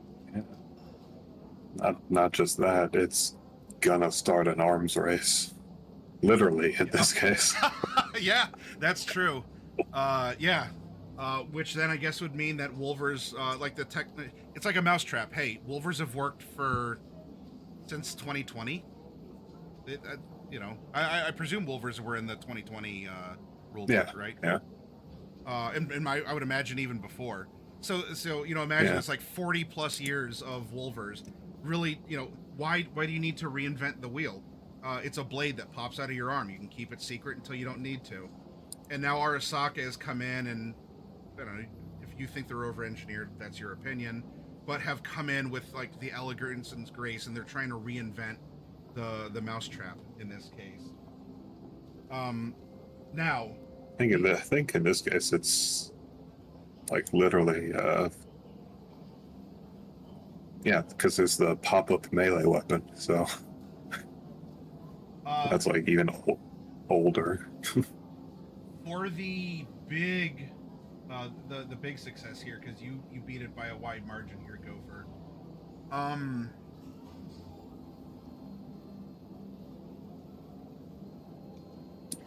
While you have contemplated the gear in the arms, even these very svelte arms, and the power, the tension of things, or what type of artificial muscle or whatever is needed. Thinking outside of that, because at first you focused just on the blades and the immediate blade support mechanics. As a part of that, because your mind was already now going from the arms to all the support structure, it's the classic thing, maybe you've seen this in your day, where someone who didn't think about it goes in for whatever, like a gorilla arm, and an unethical Ripper Doc will take their money, but they won't tell them, oh sure, this arm can lift 4,000 pounds easy, and then the poor fool doesn't get a shoulder that can support the arm, and so the arm goes to work, and then the arm rips itself off the body because nothing else can support what the arm is capable of doing. Like, that's a hell of a bottleneck, and a painful and expensive one at that, when you're like ripping the parts off of yourself because nothing is balanced to set up or whatever to maximize it. You're like, oh man, I built this whole big rig. You got the latest processor.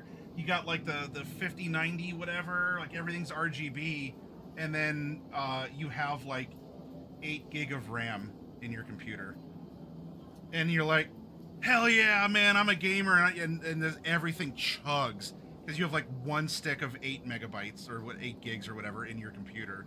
And like everything else can do so much more. Megabytes. But rip, megabytes, man. Yeah, or whatever the unit is. I don't know.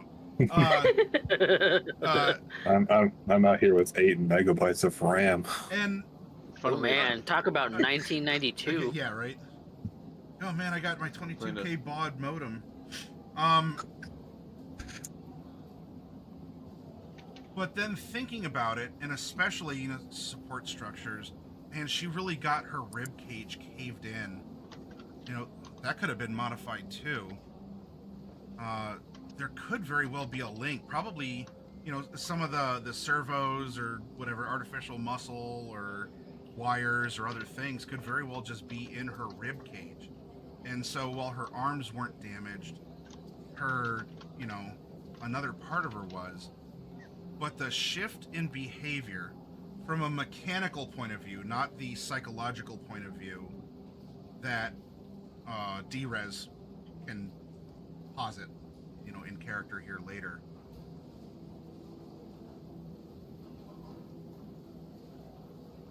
This is still prototype tech. What if she was actually being piloted and in some sort of a receiver or some sort of like an emotional suppressor or something, like something that was controlling her was damaged in that like chest cave-in stomp, and so she quite literally lost control because for all of the pirouetting and everything, she was literally not able to control herself or be controlled.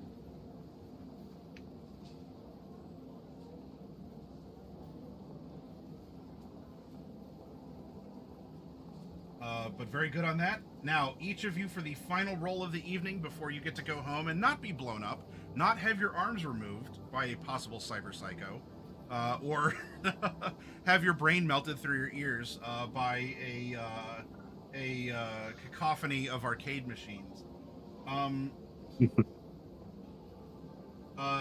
This is going to be... Actually, let me double check if this is actually the proper... If this is the proper... Now, everyone with reflex 8, roll evasion. Yeah. As this thing just creeps up behind you and... I'm looking... She's got dual mantis blades, so she can, in fact, grudge crawl on the ceiling if she wants to.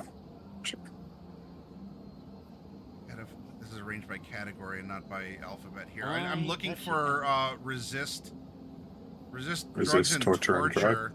And this would be for the immediate visceral feeling. Okay, yeah, here we go. Skill of resisting painful effects, including interrogation, torture, or drugs. I guess this would be kind of like a con check. Like, I'm not forcing you to, like, throw up in your mouth or something, but this would be... I mean for this to be a very unsettling... You know, like, for your characters. Out of character, I mean, we've played 2077, etc. But I want to give... I want to give a prompt for your character, like, how absolutely disgusted or grossed out do you feel about seeing what happened, or the realization that this could just be on the open market soon, or even maybe even worse, on the hidden market soon. I don't know if that, or is there something like in Vampire to like resist humanity loss? I'm not sure. I think if you closest thing would be the resist torture drugs, but otherwise, if you really just makes you take it, take it and fix it. You could theoretically decide as the GM to call for a basic willpower roll, but well, I guess like, if any of you have the resist torture or drugs, then as a modifier, kudos to you. We'll run it through that, and we'll see what happens. So I want that roll from all of you for having witnessed this kind of like bloodbath, or the realization of things possibly changing on the streets or in the boardrooms. I mean, hey, you damn well know. You damn well know if Arasaka is selling this to the public, they've already outfitted all of their people with them. they are a Mogu. Yeah. Thanks for that unsettling. Oh, nice. Oh. Wow. I mean, hey, if you invent new I've seen so many generations of technology come by that I'm just like, yeah, typical. I mean, hey, all I'm saying, Arasaka's not even allowed to be here, and they know how people feel about them. They're not going to sell a weapon to people who might turn it against them. They're going to outfit their people first. Yikes. With better versions too. Yep. You can hear. I guess I might need a minute to charge, because I guess I brought this thing all the way to 0. Let me rearrange the audio. I'll have to listen to you through the speakers. Hopefully this won't be too bad. That was nearly true crit fail. Oh no. Chameleon, no. Outback. All right. Well, Outback's heading out. He's going back to Texas. Being piped directly through. It's being piped expressly through the. It is good to know you all. I'll be bringing in my med tech next. But I'm leaving here. I'm leaving. I'm going back. I'm gonna go back to Texas, where it'll be even harder for Arasaka to get into. Man, we missed our one opportunity to make fun of Maddie while he couldn't hear us. Yeah, you all kind of plotted against me. I wouldn't have known.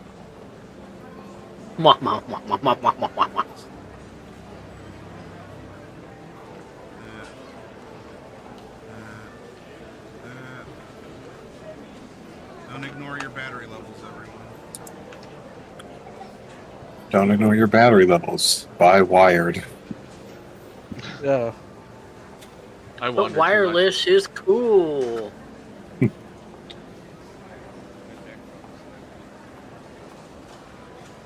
that's fair. Like, if you have issues sitting for long periods. I stand for 9 hours a day at work, so Okay, for those of you in the audience, if I'm more than happy to sit here. I've had to adjust everyone's volume. All right, so from the results that we have,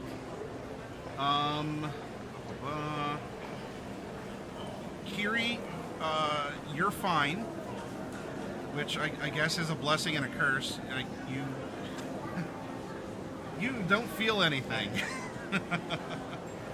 You're steeped in violence and blood and limb removal, so I mean, feel however you feel, but there's not a mechanical loss of humanity to this. Gopher, my sweet soft boy, you are going to lose 1 humanity.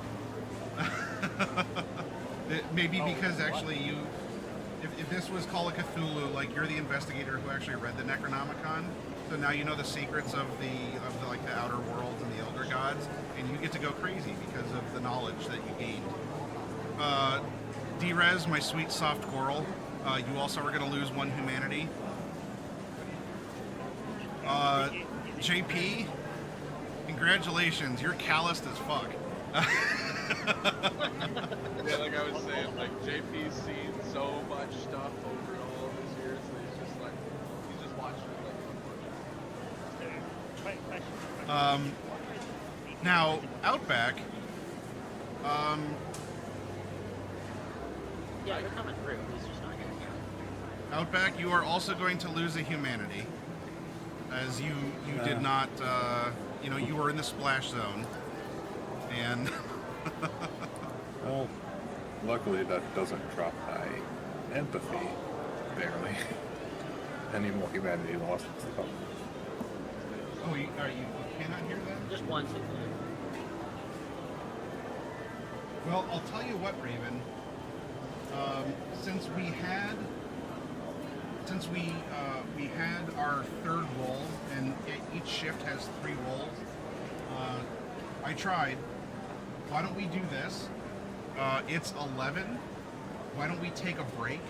That will give my headset enough time to hopefully build up to, like, I don't know, some like 5% minimum, and then it'll work while charging instead of going from 0. And so we'll take a stretch break, snack, and everything else. And then when we come back, hopefully I'll get the sounds back to normal, and we'll go from there. So BRB break and sound adjustment, and then we'll have a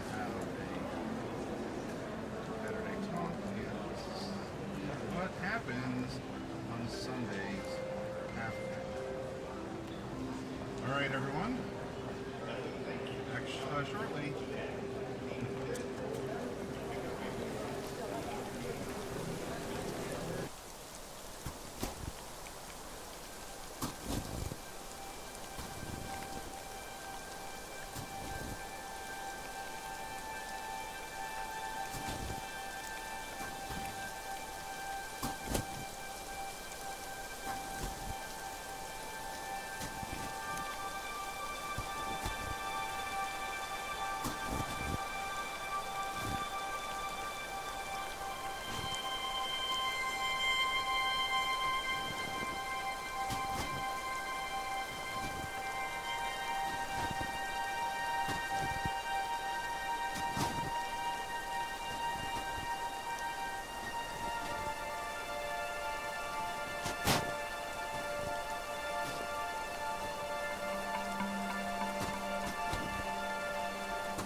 There we are. Okay, everyone. Hopefully, volumes, the headset is charged up. Volume should be good. If not, please let me know while you're out in the audience. But we had our little break, and we are now after the events of Saturday at the Electronic Fair here. Everyone survived. It gets to go home. The only thing that was amended, this was off screen, was for the humanity loss that we rolled. For everyone else, it was just a static 1. For Chameleon's character Outback, he voluntarily took the 1d6 because he was actually there. He was in the splash zone. He was there like for the violence and any other realizations, where everyone else was sort of remote to it. It was close by. It's still a heavy thing to consider, what this new tech could possibly bring or threaten, or even provide interesting opportunities for future wet work or otherwise. So yeah, everyone else but not Gopher, Outback just lost 1. Outback lost 2. We upgraded from 1 to 2 for being in the splash zone and or for the critical failure on the resist. That was the only thing we amended, but we should be. I doubled my humanity loss. So the show's winding down. You all you're processing things as you're allowed to leave. At least outside of the convention center, you all are allowed to get together. The inside, after you clock off in your separate areas, then like Gopher and Kiri can meet with the pleb tier convention employees, or the not now, but the no longer convention employee of Outback, in order to share notes. So on the way, we can do that. Now JP, of course, will hoof it. So JP, if there's any, actually he'll be back in a moment. But so we can always. Oh, are you still here? Okay. Got the wireless headphones so you can listen to it. That's right. Yeah. They're great until they're not. So before everyone takes off from the convention center, hits the highway to go home, is there? I mean, even during, because you have your agent, but is there anything that you want to say before everyone else piles up in Outback's car and is on their way? I will tell everyone they did a great job. Erez looks like she's haggard. And then I will collect my gun from. Yep. Hand your gun back. Yep. your cup holder or wherever you had it stashed. Gun holder, yes. Guns, cups, they're kind of the same thing, right? Now some presentation, huh? Yeah. Definitely seen worse. Wait until you've seen Biotechnica drop a bioplague on a whole bunch of indigenous residents. I'd rather not. Sounds awful. Yeah, it was a pretty terrible cleanup duty. Spent 3 days putting bodies in a furnace.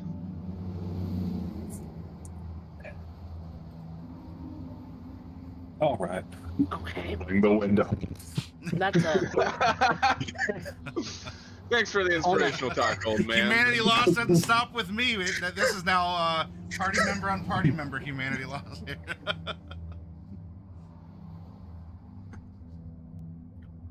But then the other thing that I will do is I will slip to Kiri a piece of paper that has that Shell Corporation name on it. Which lethality isn't here, but yeah, we can let them know when they come back. The Akasara Corporation. That's right.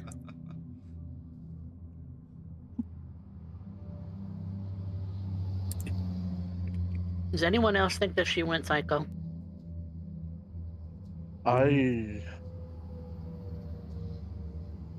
Doing all the mental math on the tech she has to have,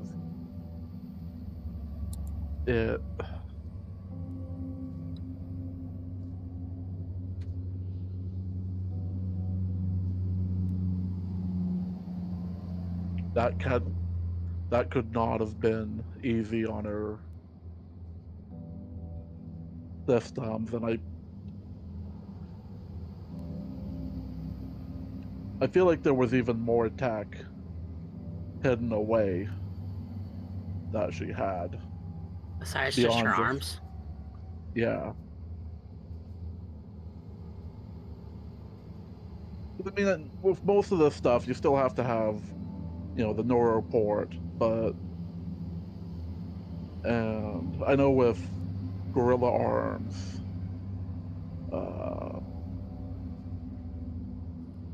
if your body's not augmented to actually support their strength, you can just rip them off yourself, kind of thing. So that's something to consider too. Do you think it was a sort of Arasaka brag that all of their ninjas are going to be equipped with this shit? Well, seeing as the fact that more than likely a lot of people would start turning those mantis blades against Arasaka goons if they started selling them, I almost am certain that they have equipped their own people with it first. Yeah, why wouldn't you? Kind of a humble brag, I guess. Maybe a show up to, I don't know, dick Militech in the face? Well, This in all is fairness, what our people are equipped with. What about you? well, in all fairness, Militech also has some pretty heavy stuff. And they're just not as precise.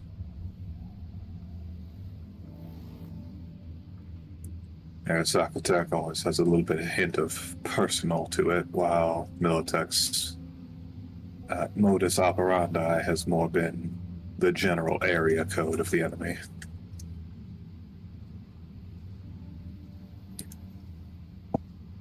I don't like it. I don't like it one bit. Well, the two biggest corporations in the world having an arms race pissing contest? No, I don't like it either. I mean, didn't Something else. they already do that with the Fourth Corporate War? And that was only, like, what, 20, 30 years ago? Well, it's been 20, 30 years. Maybe they're looking for another war. Profits might be down. Feel like it was just yesterday. You telling me it's been 20 years? Something like that. Damn, I've been in Night City too long. That's about when I was a baby. Yeah, don't remind me. Well, maybe 6.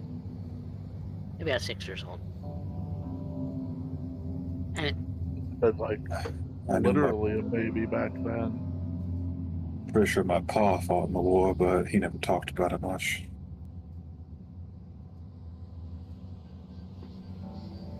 pretty sure that's part of the reasons that my parents left India. Didn't serve personally in the war. I was in Night City then. But once things started settling down,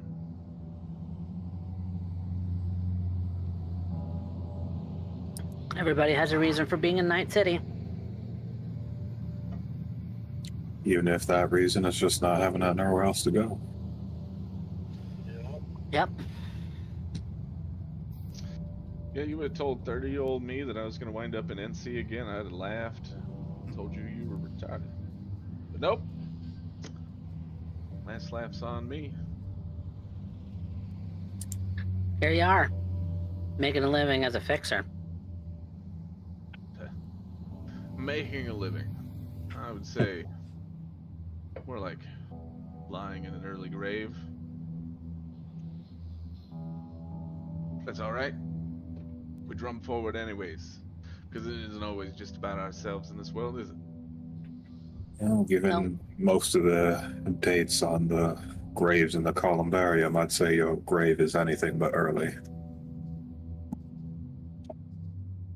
Yep. Plenty of people live and die in less than 40 years. Well, they say you start feeling your age when you hit 30. A lot of people in this city seem to be lucky to hit that. People still churning out babies, though.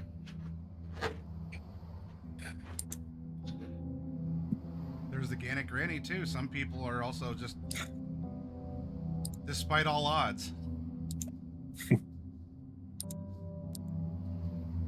Yep. Yeah, long odds and long lives. You can find both in Night City. No, you all muse, and you can still stay in touch, but the hour's growing late, and you still do have to be back in the morning, if only for the half day. So, JP, you split off. Gopher. Head to. We'll wind up with you. I want to take the tour and bring people home. So as JP Hoof said, or takes a cab, everyone else piles into Outback's car here, and Gopher, yay! It's your stack. There's your hab stack.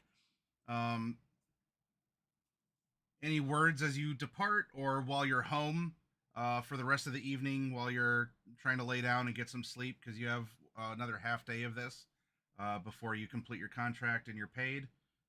Any thoughts or actions?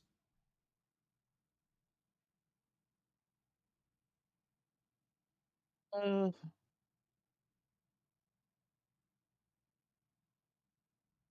Not a whole lot is coming to mind. Okay.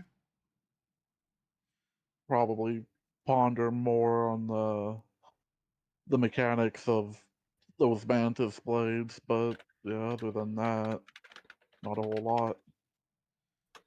Okay. Yeah. I'm sure that there's like some sort of a forum or something that you go to, or like a tech blog, um, where there's a couple people who are at the show. There's been no official media that has been put out about it. But you're like, oh man, I was, in the fifth row, and people talking about this, and uh, you know, going into wild conspiracies or things kind of like what you were doing. Some more controlled people might be approaching the functionality. There's some blurry photos and videos. Like, I wasn't supposed to, take pictures, but I was able to sneak this out or not be detected and asked to delete my data by security or something. So you got to. There's that. Nothing really new is coming up that you haven't considered, or no one's like, I'm a secret airsock employee. I'm gonna here's all the inside stuff. Not on this night anyway. All right. Well, otherwise you have a pleasant evening for the fact that you live in a shipping container. There don't appear to be new bullet holes in your walls. That's nice. Uh, they're easy to fix, but I mean, it's also nice just going to bed, not having to patch up your corrugated steel to let the cold air in, because either someone's aim was off, or their caliber was too high for the job, and it passed through the target and into/through your apartment. Okay. We do have Kiri back just in time, because Kiri and Drez, the mega building now looms and grows larger. Outback pulls up to the, like, I don't know, I'm sure there's like a drop off place or something, and The you garage. two, Yeah, yeah. the parking garage. You may say any final words in person, bid adieu, or just be on your way to schlep back to your place. With when you were getting into Outback's car, JP slipped you a piece of paper with a corporation's name on it. That was cheap, right? To me, Yeah. Yeah.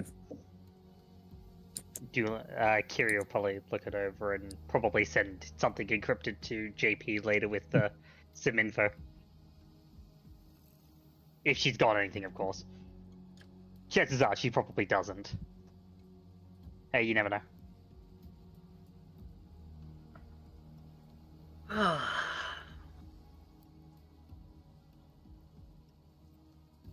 Thanks for giving us a ride out back.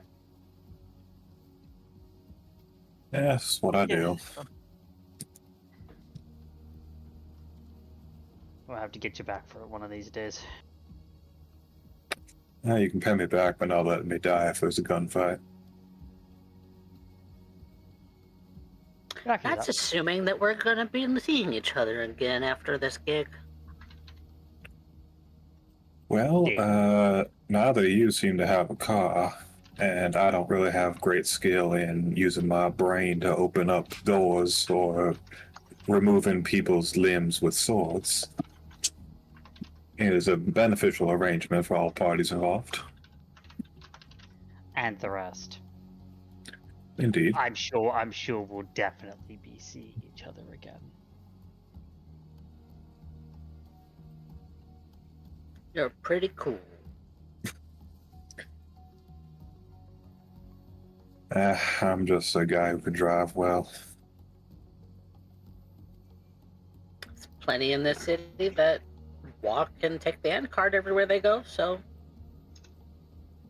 we get to be stuck in traffic with you sometimes. And I Indeed. get to delete the traffic sometimes. Maybe. I feel like if we stick around each other, that will be more an inevitability than anything else. It depends on how many people you end up pissing off that have cars. Well, you know, foot traffic. You know how gangers can be. Drive-by shootings. Most of these gangs out here are not driving what I would consider cars, but No, I'm sure you've got a, you're relatively, what's the word? Picky when it comes to that designation. Let's just say they're not driving Mizutoni she owns yet.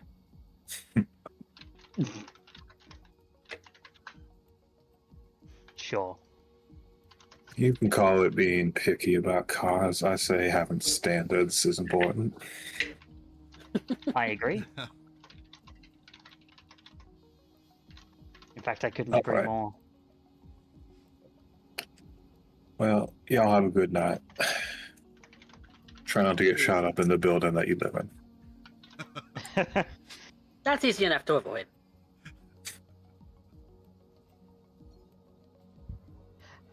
I imagine they have a reputation in the valley. It's just like, yeah, this mega building has 3 rules.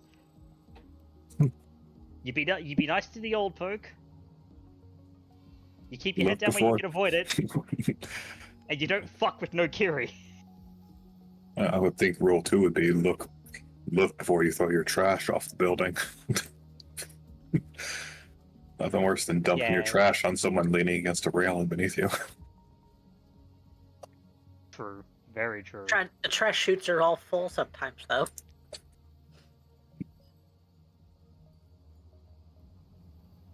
Well, you know, that's why you gotta look before you leap. If you're going to jump from the balcony inside the mega building, please make sure there's not someone beneath you first. We don't need to clean up 2 bodies. You got to be efficient with this stuff. Practice some courtesy. Very. All right. So Outback takes off because he has he has about an hour and a half to go if we're using time as distance, or whatever, to get outside the town. This leaves you two to navigate through the hallways. As you're doing so, you get in the elevator to go up to your room, and D-Rez, you're the superstitious type of person. So I'm gonna have to pick on you a little bit because your elevator, and it's done this. It's doing it a lot more lately. It could just be a prankster, but on floor 8, the elevator more and more has just stopped and the doors open. it waits a moment, even if there's no one there. Obviously, if someone's there, they'll step on. In this case, no one's getting on. And it doesn't look like the indicator light has, like, I don't know, maybe also the the button light on the outside is off. Now, as an out-of-character note for the audience and everyone, in India, 8 is an unlucky number. But, it is, just like 4 is an unlucky number in Japanese. And then it's 13 for us Americans. And 7. 4 and 7. So, once more the elevator stops, the doors open on floor 8. No one's there. They close and continue up.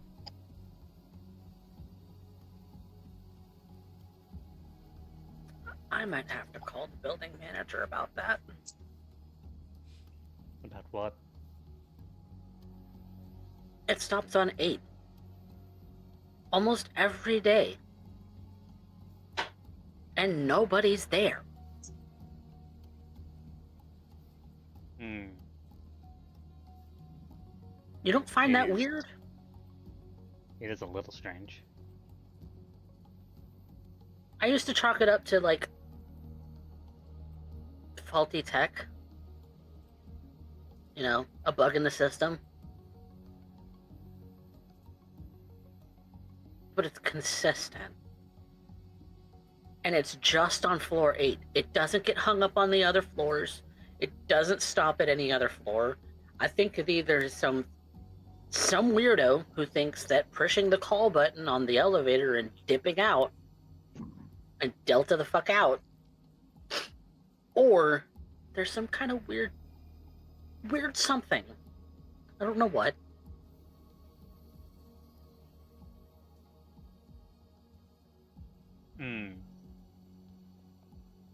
Is it, I mean, I suppose the question is it genuinely that worrying to you? It's unlucky.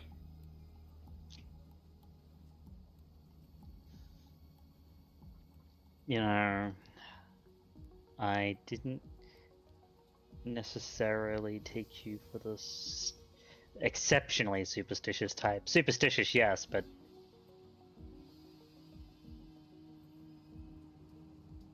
even you have to admit that's a lot.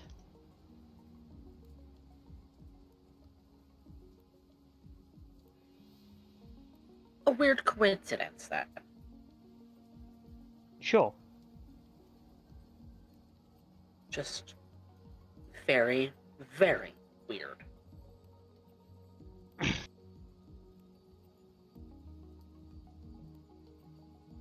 Have you ever, Yeah. has it ever stopped for you when you go out on your own? Once or twice. But On what floor? this one.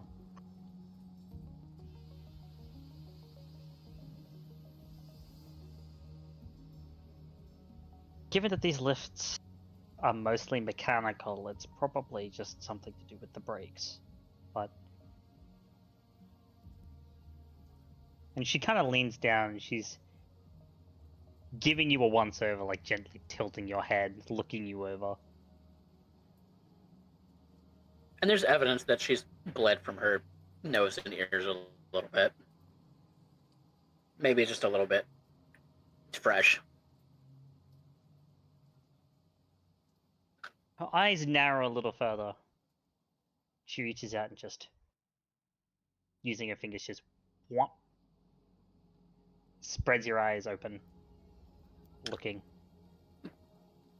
She only holds it there for like maybe half a second before doing that. They're a little bloodshot, like she's been running all day.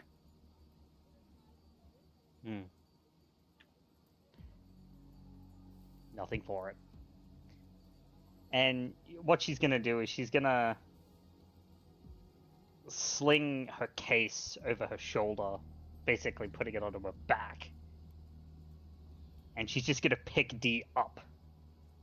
What are you doing?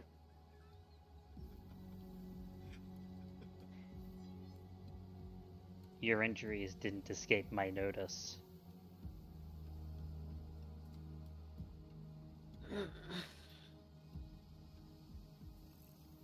You don't need to carry me into the apartment. I can walk. You can. In your state, however, you shouldn't have to.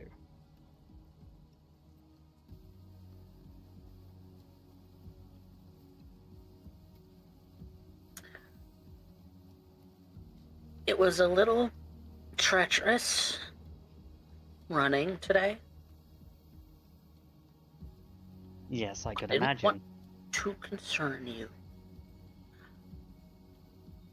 I was going to be concerned regardless of how it is that you felt about the matter. Because that's just how I am.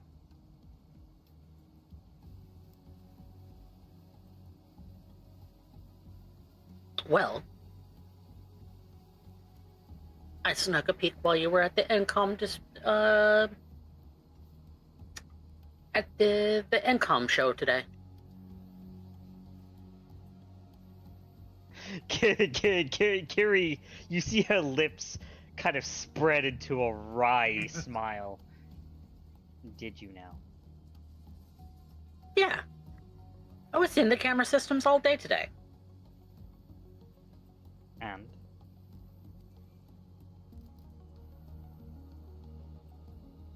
You look nice on that light bike. You know, I think I do too. For what it's worth. Well, maybe we could start a fund of getting you a bike. I would need to learn how to ride better first. Maybe Akbak could teach me.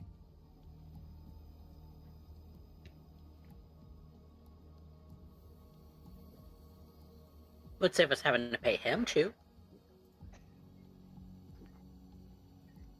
Very true, and we could ride double.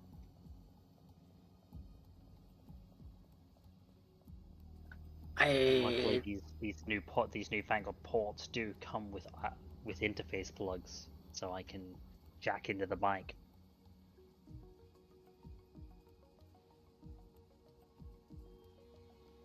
I mean, I have interface plugs too. I could always drive too. You could.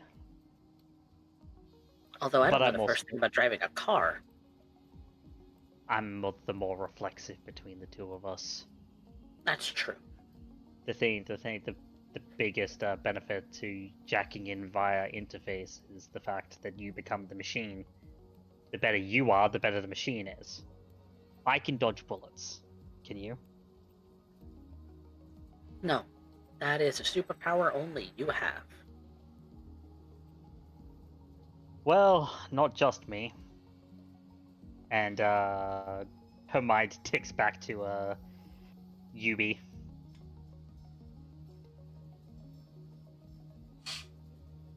I thought while we were all kind of just standing outside waiting for you, Hmm. do you think Arasaka's already outfitted everyone of their ninjas with some kind of weapon like that? Not exactly like that, not all of them. But any Gruntil except the augmentation, certainly. You're not gonna see them on the likes of Takamura or Smasher.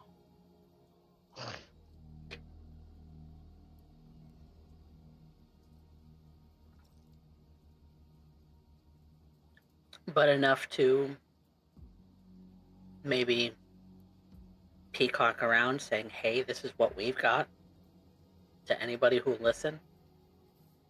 Come at us, bro. I mean, there'd be none of that here in Night City, but certainly in other markets.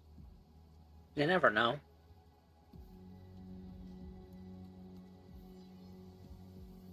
Although, in the midst of everything that I was doing as far as running, I was able to figure out that those mantis blades are very important to Arasaka. They wanted the files and all the schematics and stuff recovered. I got exploded in the face for it. Digitally, not really. But I was able to recover their file, and, well, let's just say the security guy paid me 500 eddies to get it back.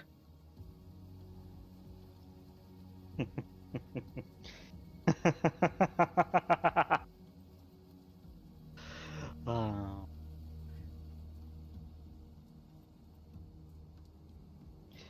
And I'm a merc. Kiri just like gently places her hand on his head, and this is why I like you. I'm a shrewd businesswoman. Oh shit, I didn't know you chicas were on here, sorry. I'm not gonna interrupt anything, but I gotta go with you, alright? There's actually a guy waiting outside as you're like... Kiri's like laughing, and the elevator stops, and there's like a resident here. Don't mind me, I I'm don't... Princess Carrie Anthony Rush. Yeah. I'm just carrying her arm, come on. And she just beckons him onto the thing. I would like an answer to my question, though. Bridal or fireman's carry? Bridal. Princess. Because it would be very funny to imagine you two having this conversation while D-Rez is in a fireman's carry.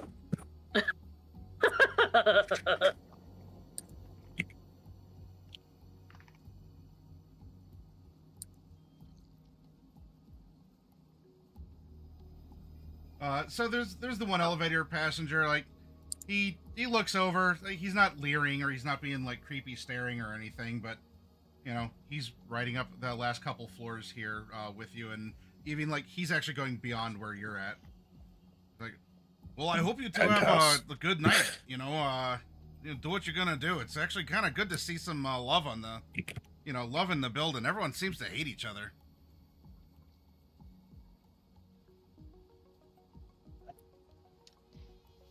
You know, you're right.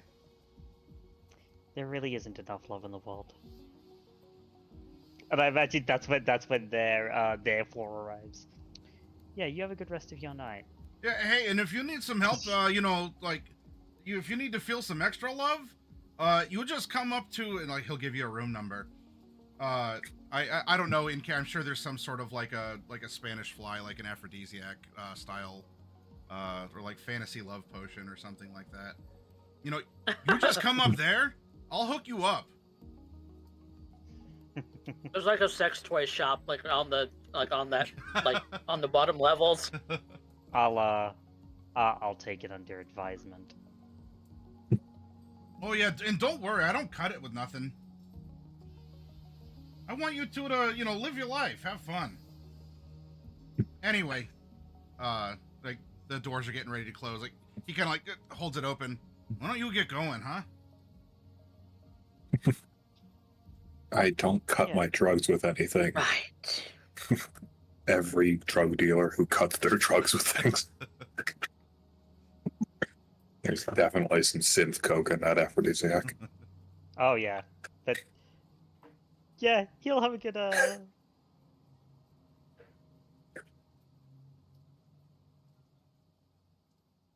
As soon as they start walking into the door, you know, you carrying me like that is only going to make the neighbors think exactly what he thought.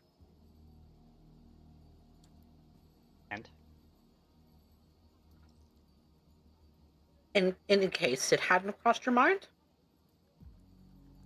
we share a studio apartment. We share a single bed.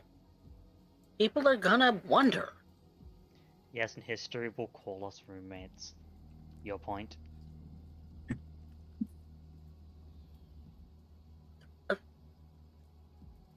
Okay.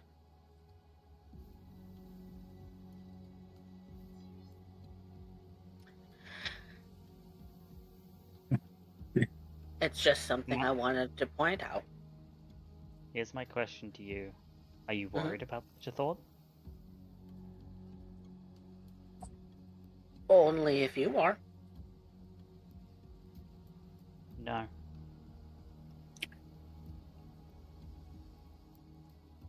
Okay then.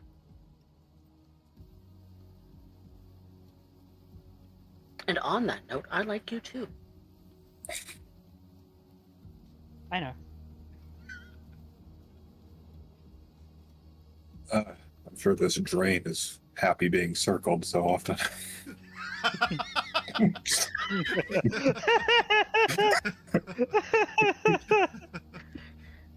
Meanwhile, the audience, oh, brother, get on with it. Meanwhile, in Outback's phone, your two contacts are just D-Rez's roommate and Kiri's roommate. He fully knows your names, but each of your contacts is the other person's name. That's funny. That's really funny. Back in the 90s, due to a translator's mistranslation, roommate was also cousin. So. Whoops.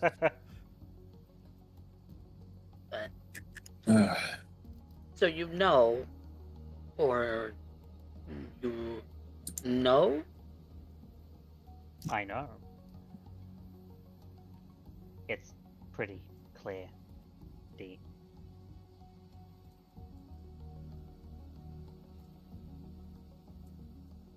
That we're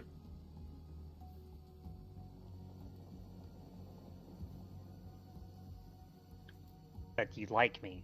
Like me.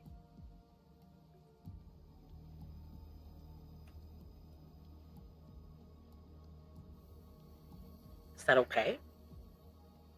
Yes. Why wouldn't it be?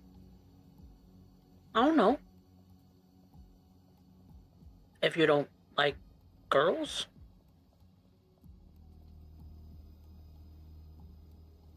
And if you don't, I'll get over it. Okay. I'm going to make this as clear to you as I possibly can. Please. Gary's just gonna grab her and kiss her. Of course the woman of action's gonna act! And the nerd is gonna be the nerd. Are you engaging But D-Rez is going to move in for that kiss? No, I feel like that's a little overkill. But Like, D-Rez she will is going to- absolutely melt into it. Yeah, I think if you used a 2077 Sandavestin to go for a kiss, you'd end up with the boys situation. Or it'd be like, what's Akuma's move where he just like shoots across the stage and leaves like shadows of himself? You're gonna usher a single towards you, me. Kiri just shears across the room to go in for that surprise. Shadow clone no jutsu surprise kiss attack. A tenet of Kiri's new martial art casually missuts the Netrunner. Now, D-Rez, with the confession in the moment, does this ease your superstition or your worry about cyberpsychosis or all these other things? Does that melt away, or does it only suppress it for a moment? What are your thoughts actually in this? It suppresses it for the moment. However long that moment is. But her concerns are that the dancer may have experienced some kind of psychosis. And she's going to express to Kiri, I am so glad you didn't take that Sokka job. Yeah, me too. Because you could have ended up like 2B. I know it doesn't look like it sometimes, but I do actually kind of like living. Good. Then, Because I like to live. as the evening does pass, and if you are kind of circling back around, if it was only a temporary suppression, at some point in time, Drez, before Kiri once more compels you to please stop spiraling and conspiracy boarding again. As you know, just as Gopher was browsing Plebit, you know, a forum for the plebs by the plebs. As you're on Plebit, you're on P/Gaming. Someone made a note about the electronic fare. Apologizes for the poor quality because it's only in 4K, but is like, guys, check out this. Check out this new gaming haptic feedback suit that was featured, and it was probably a stolen or pirated clip from the fall. So while you might have seen her on camera model like professionally next to the bike, you get the trial before that. You see everything, including the zoom in to the unfortunately very grainy and blurry 4K texture of the suit as it God conforms. You need to 3D render upscale that. Yeah, this is unacceptable. Why would anyone post that on Plebit? Drez downloads the photo, Into the homework file. flicks it over to Carrie, and says, "Nice ass." Winky face. Winky face peach emoji.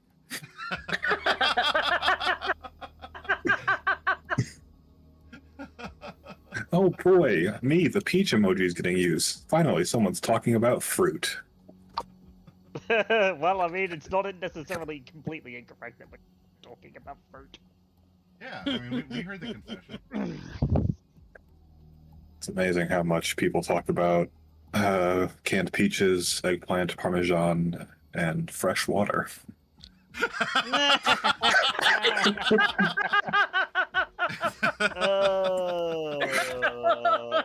Yes, in the far future, internet historians and whatever, like excavators, are gonna look back and be like, "Is that what they ate all the time? Like, what was?" Peaches, eggplant, and water. What a terrible diet. Yeah, no wonder humanity declined as it did. All right. And then we have our moment of reflection here for Outback is you know, as all of the, you know, the elevator riding, introspection, you know, drug solicitation, and a smoochy kiss are being delivered in a mega building on the interior of the city. You know, your vehicle pulls up. You know, it's colder out on the out here in the desert. Maybe your car kind of gives that like cling, clang, hang, like the cooling off sound. The cooling clicks. Yeah, the cooling clicks. Do you have any particular thoughts or interactions or something that you'd like to do while you're back? Well, he also sees that Planet post got to top page about this. Top page on front page P/Gaming, but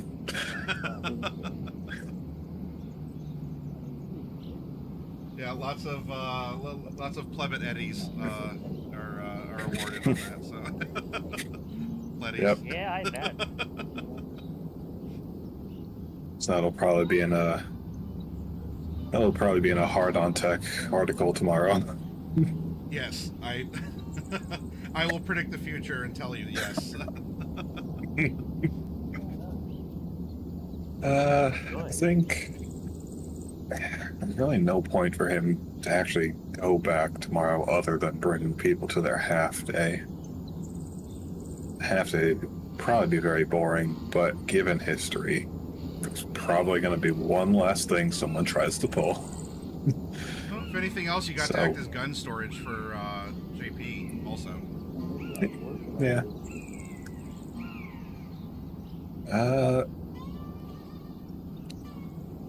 God.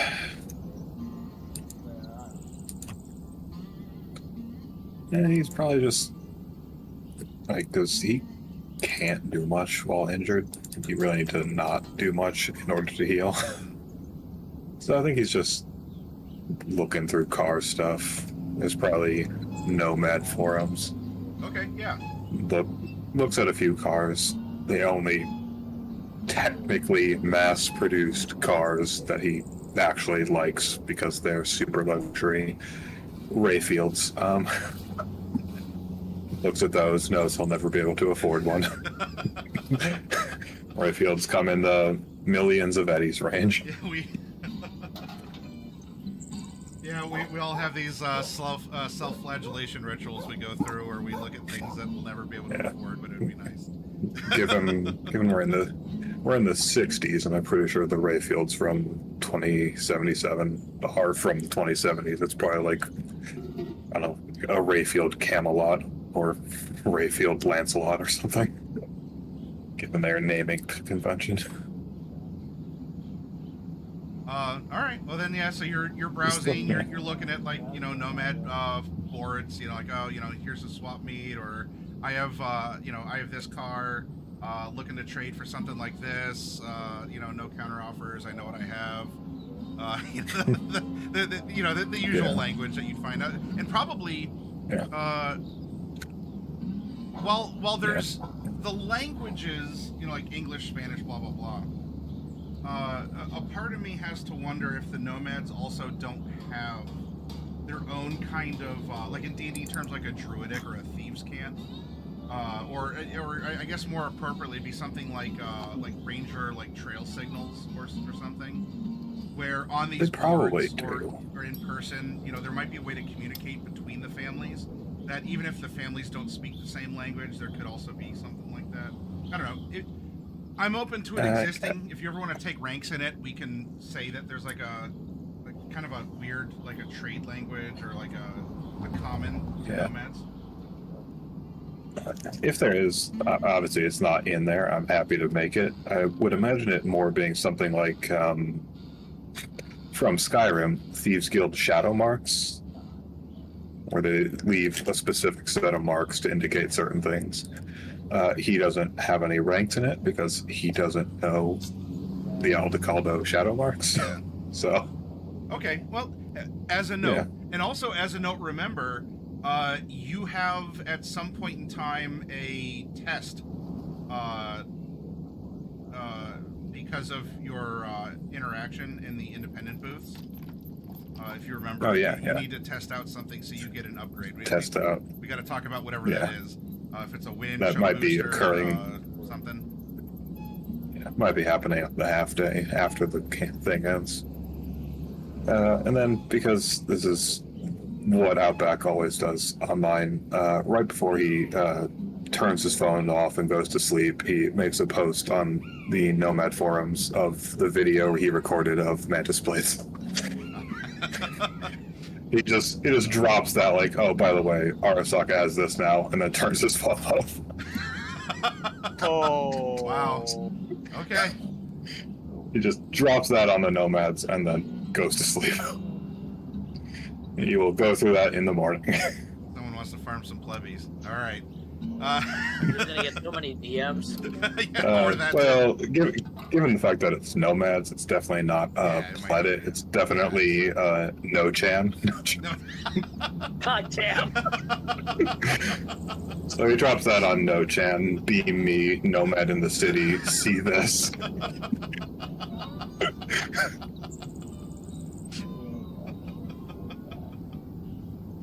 I'm sure you're gonna wake up to a lot of comments.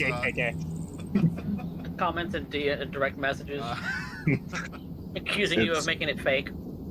My face when, and it's just a fucking, it's just a PTSD soldier. Be an Arasaka show. It's his only social interaction. It's his only social interaction every day. Our Nomads are Chana, guys. All right. I mean, hey, at least I'm a cool, ironic 4chaner, unlike the person we're currently on, who is, I believe, technically a Gen Alpha.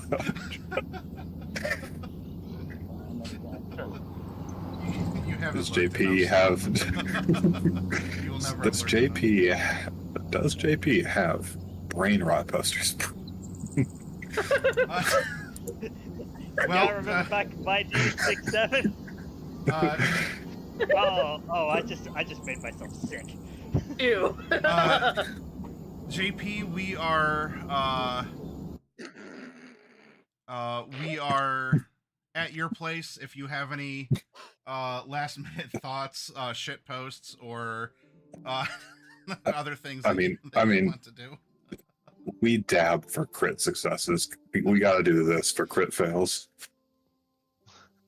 The sound of the water, the nice cool air. You got your tea there. That's nice and warm. The sound of the highway traffic vibrating over the concrete above you. Are you saying you're doing anything? The only thing that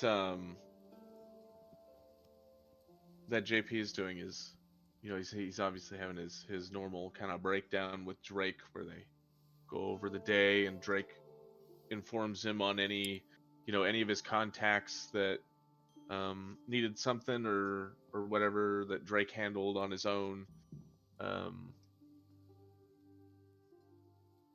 And then JP will set Drake upon a mission to do throughout the night while he's sleeping, which is to attempt to, if I may, comb the CityNet database for basically like just scattershot anything that has that shell corporation's name on it and is in the city database, like collate it and pull it up for me by the time I wake up in the morning. Okay. Since Drake doesn't have to sleep. Okay, yeah. So you have the background tasks going, and you put your feet up and get a good night's sleep. Pardon. All right. Well then, none of you are murdered in your sleep. Yay. And you need to wake up and complete your contracts. Well, 4 of you do.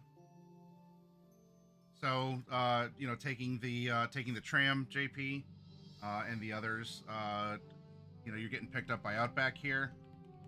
You're welcome to have any sort of texting or in-car conversations along the way, but you arrive in Pacifica, and the convention center awaits. Any news or communications you want to go through before we start the day? Well, it's a half day. Y'all want me to wander around inside or stay out here in case you need to make a quick escape?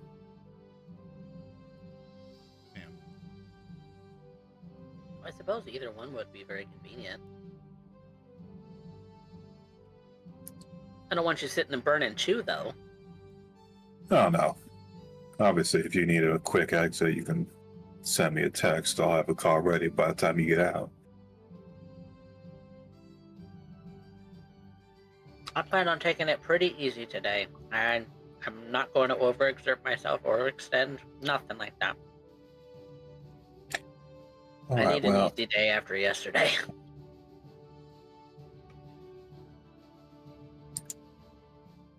I think we all do. I'll hang around outside. It's only a half day, so see you around lunch, I suppose.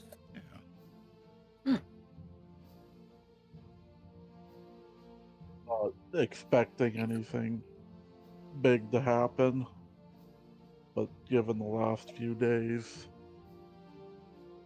It's wrap up, but also it's like you said, it has been a wild weekend.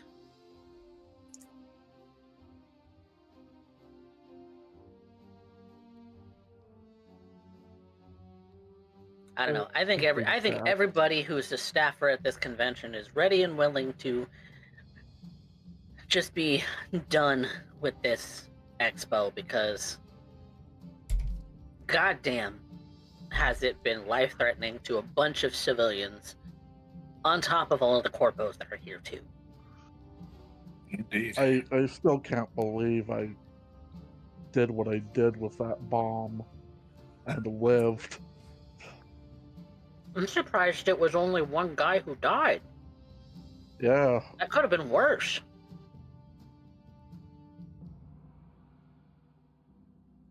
Like really, really though. Everyone in that space could have been hit. Like point blank would have been just obliterated. Bodies just strewn everywhere. That could have been what happened. But it didn't. You're pretty slick. I have to agree. Like the ability to think on your feet like that, holy cow. What I would give for that. Thank you. Like I could read a book and recite it to you within minutes. But I would not know the first thing about what to do with some kind of bomb like that.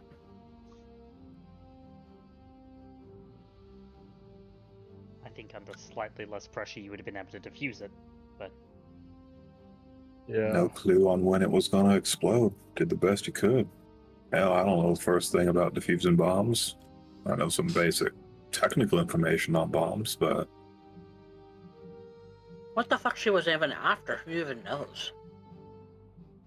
Well, I would have to guess it was either Probably. the corpo who was holding it or just general chaos. This whole expo has been general chaos. What was that, Cooper, sorry? Probably like a bone to pick with EBM or something. Oh yes, no, that was certainly targeted. Targeted at EBM for sure. All of these attacks have seemed targeted, save for that sound attack on the first day. But even that would seem targeted, right? Because of the direction of all the arcade machines? That's something you pointed out.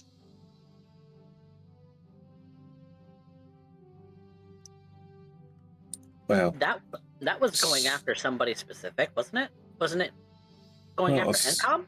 a sound-based attack isn't something very specific. Okay.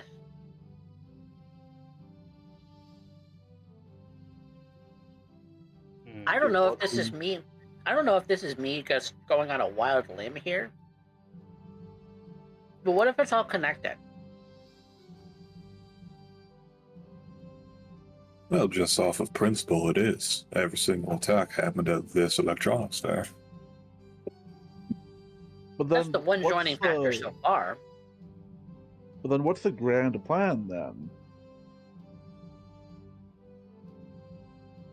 I don't know, General. We'd have to be in on it to know that. That would be true. And we weren't hired for that job. Although, Fluffy Bunny was.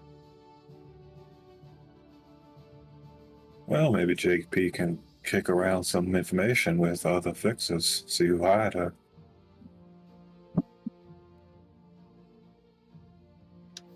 She jacked me out of the system relatively easy. I am not okay with that. I'm good at what I do. Something tells me they were a little more than just 2-bit. That's what that says to me. Well, She wasn't short circuit, that's for sure. No. well, for sure, no one hiring someone like Fluffy Nub or this UB. Definitely not 2-bit criminals hiring people like that. Nope, some kind of corpo sabotage sort of bullshit. Yep. Corpse attacking one another like it's a Saturday afternoon. Who knew? Well, isn't that the way you climb up the corporate ladder? You cut off the arms of the person above you and use them? And the I rest. sup- or cut up other corps that are competition. Kick over the other ladders and no one else can climb as high as you. Corporal life is so cutthroat. Not much different than Merc life. I at least try to I help should people when I'm check the news this week, see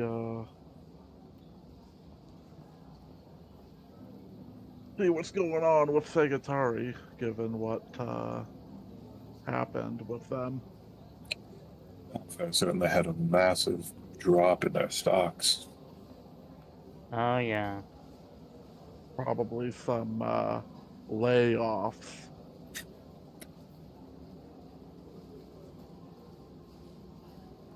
At least two people who won't be working for him again.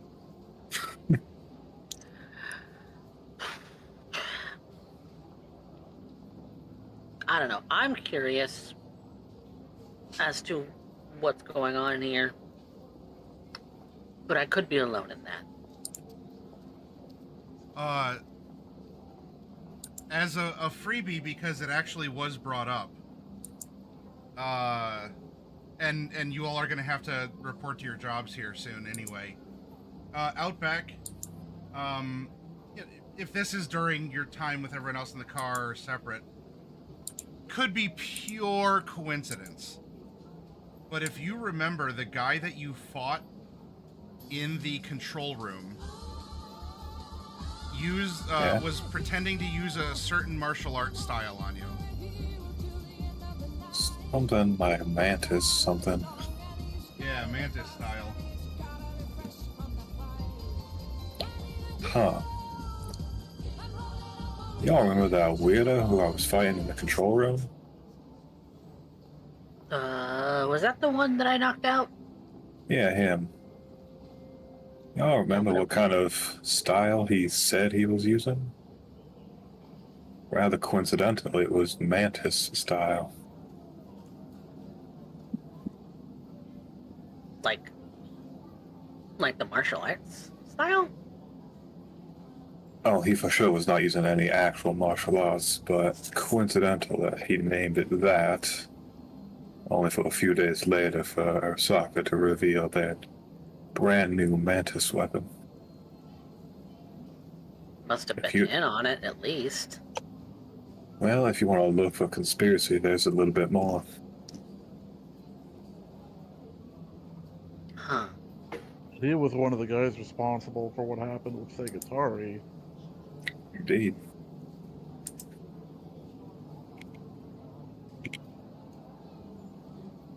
I didn't think about it that far.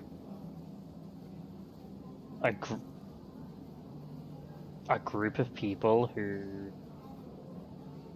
put themselves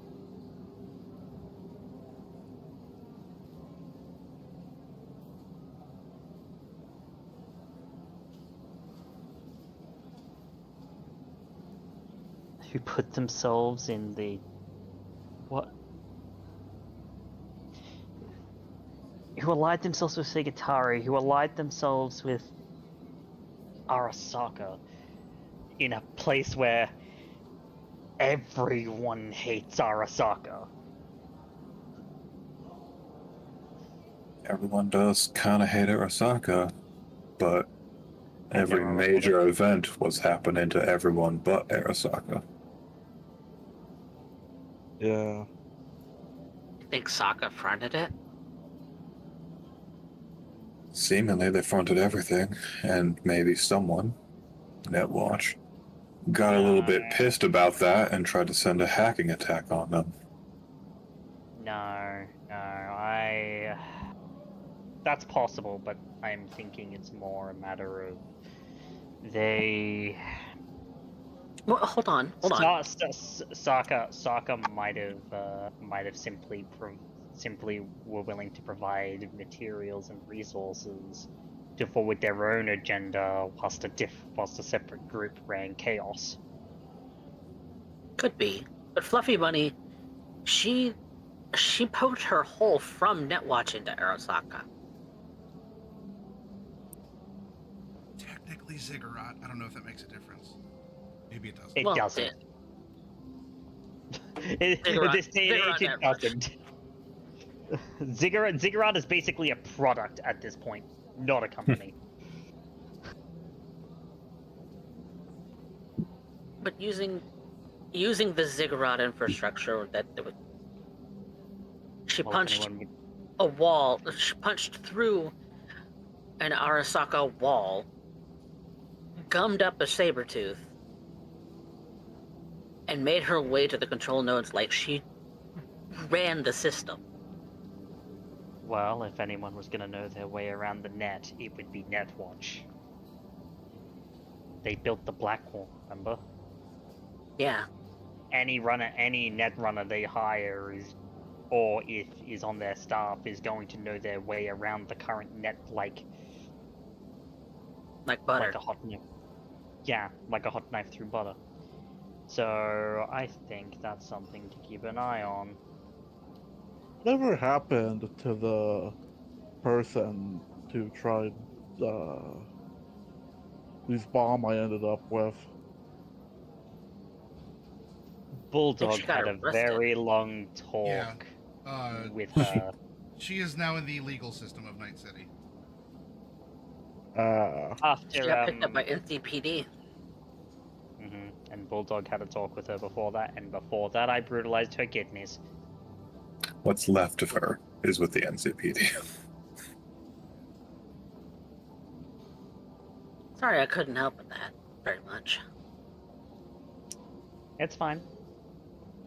I didn't have Well- my sword, but I had a stun baton. And given that we didn't want to kill her, that was more than enough. Well, I suppose I helped in getting people evacuated if sounding the alarms is a thing. It's important. True. Oh. I put out some fires. I certainly felt the adrenaline. Yeah. You Yeah, could have you- been ground zero. You could have been You are- scum on the pavement. You are holding a live explosive device, Gopher. I would be exceptionally impressed if you weren't sweating bullets. Even the best trained bomb disposal experts sweat when they have a live device in their hands. You Yeah. also could have just as easily done nothing. Yeah, you could have just let him die. Yeah, but at the end of the day, that's kind of technically my boss or my boss's boss. So Well, as what came up earlier in the discussion, the way to climb in corporate ladders is to kill who's above you. That way you automatically go up a little bit. Yes, you just become a slave to EVM in the meantime.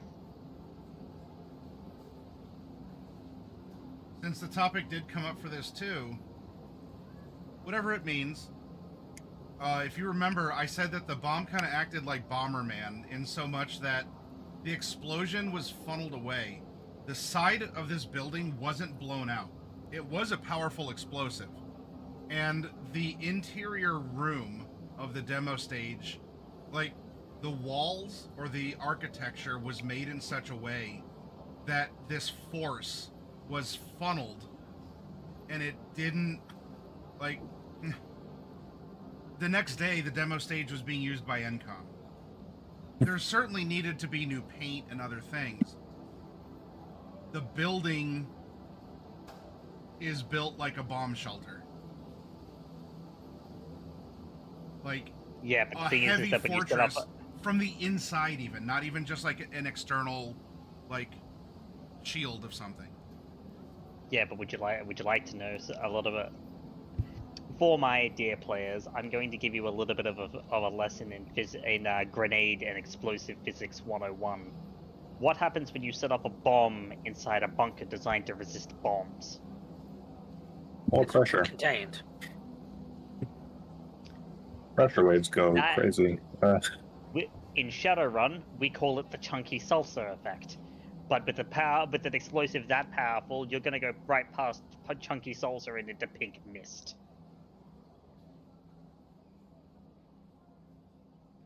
Yep. That Like that I said, explosive scop on likely the would have floor. killed. That explosive likely would have killed everyone in the demo stage. Which The demo stage probably still would would have have been fun. included me anyway. Yes, he would have included you. Yes. Can confirm. I talked to someone who's in the know about that. Really? Yeah, it was me the whole time.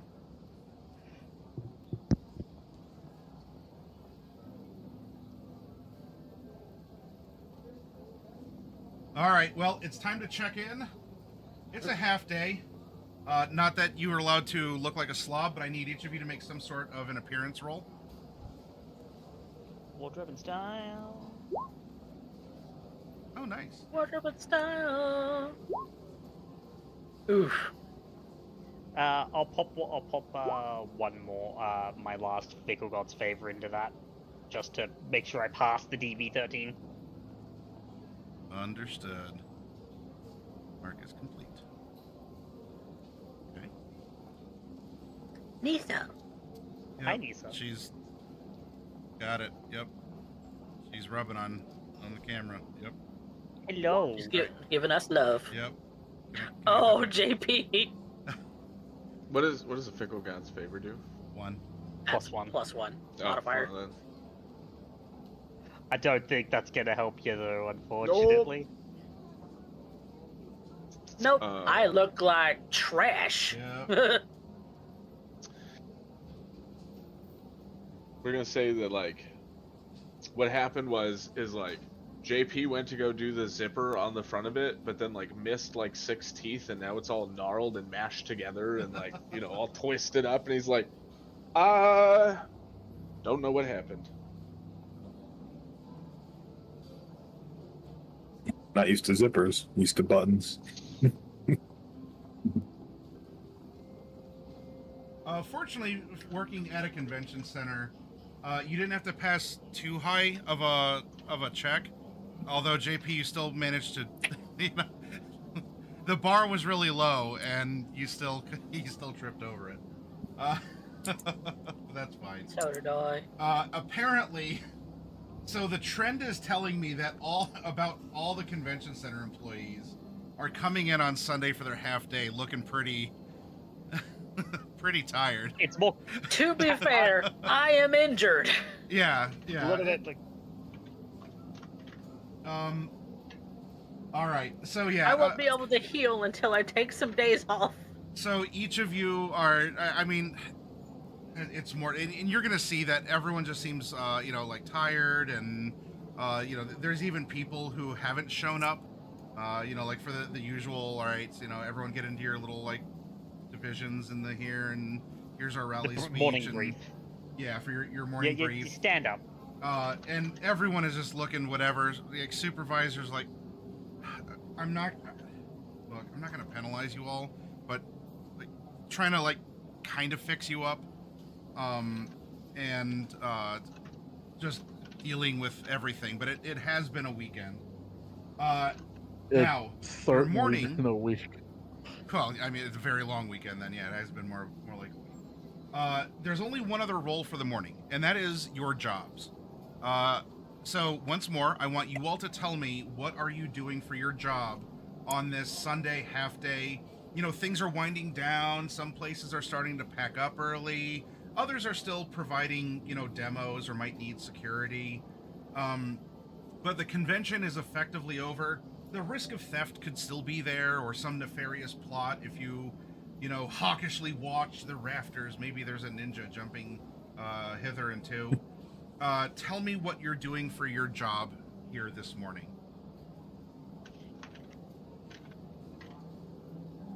I'm gonna go on the regular patrol because I think my difference is gonna happen during lunch. Because during lunch I'm gonna go seek out the bulldog.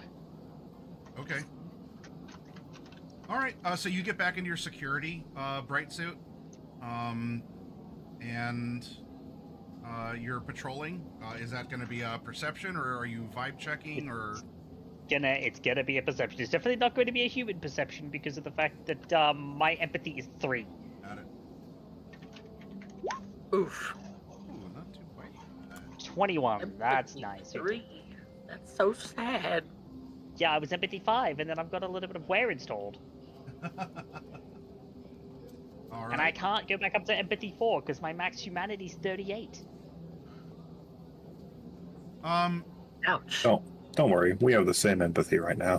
So you're on patrol, and yeah, even now that you see other companies, in fact, you can see Gopher. Like, well, you two had to split up to go like changing your uniforms and everything. Gopher and other EBM people are looking kind of haggard. You know, JP like pushing the mop bucket, like the support staff and such. Like everyone's just. I want to get through this. Please don't blow up and I can get a paycheck after this. There's not a lot of people here, which does make the security portion easier because you don't have to watch out for as many sticky hands. Let's see. You beat it fairly well.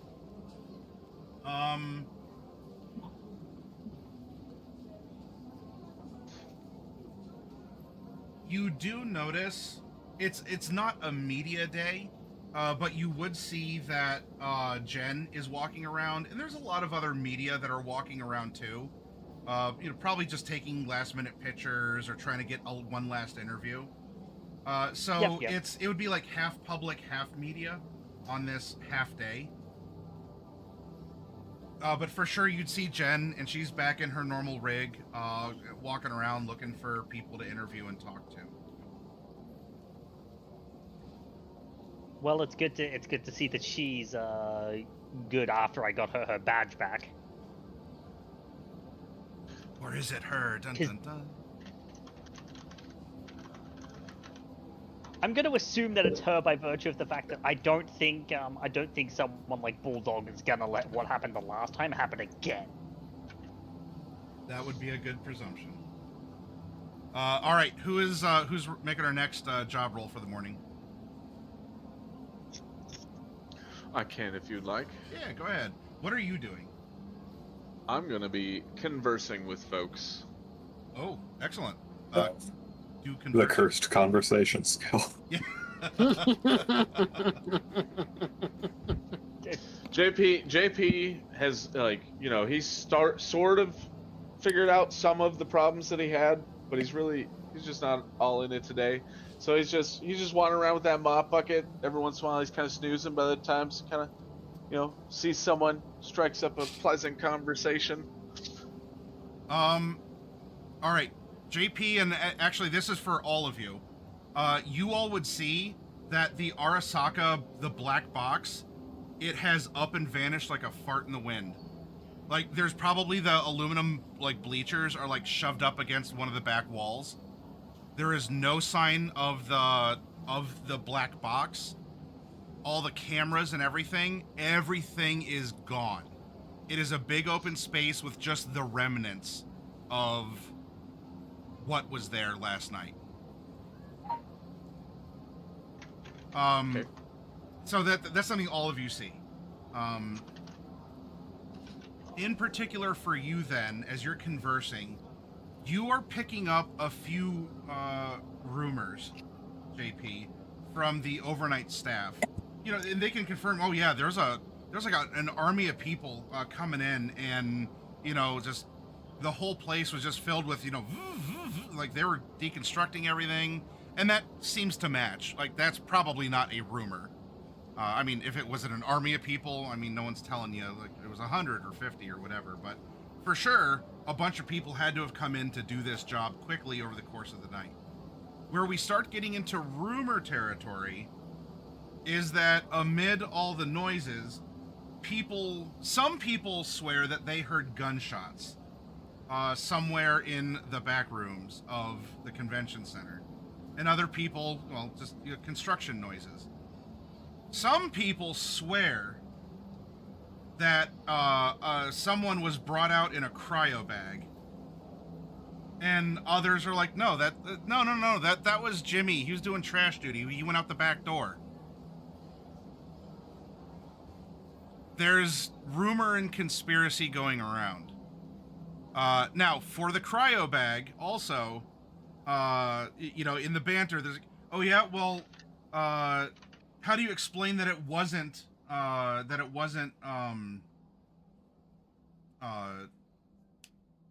Trauma Team? Like, no one, I didn't see Trauma Team. I was cleaning and I knew where they had come in. They had that whole area staged off, off there. They're waiting and everything.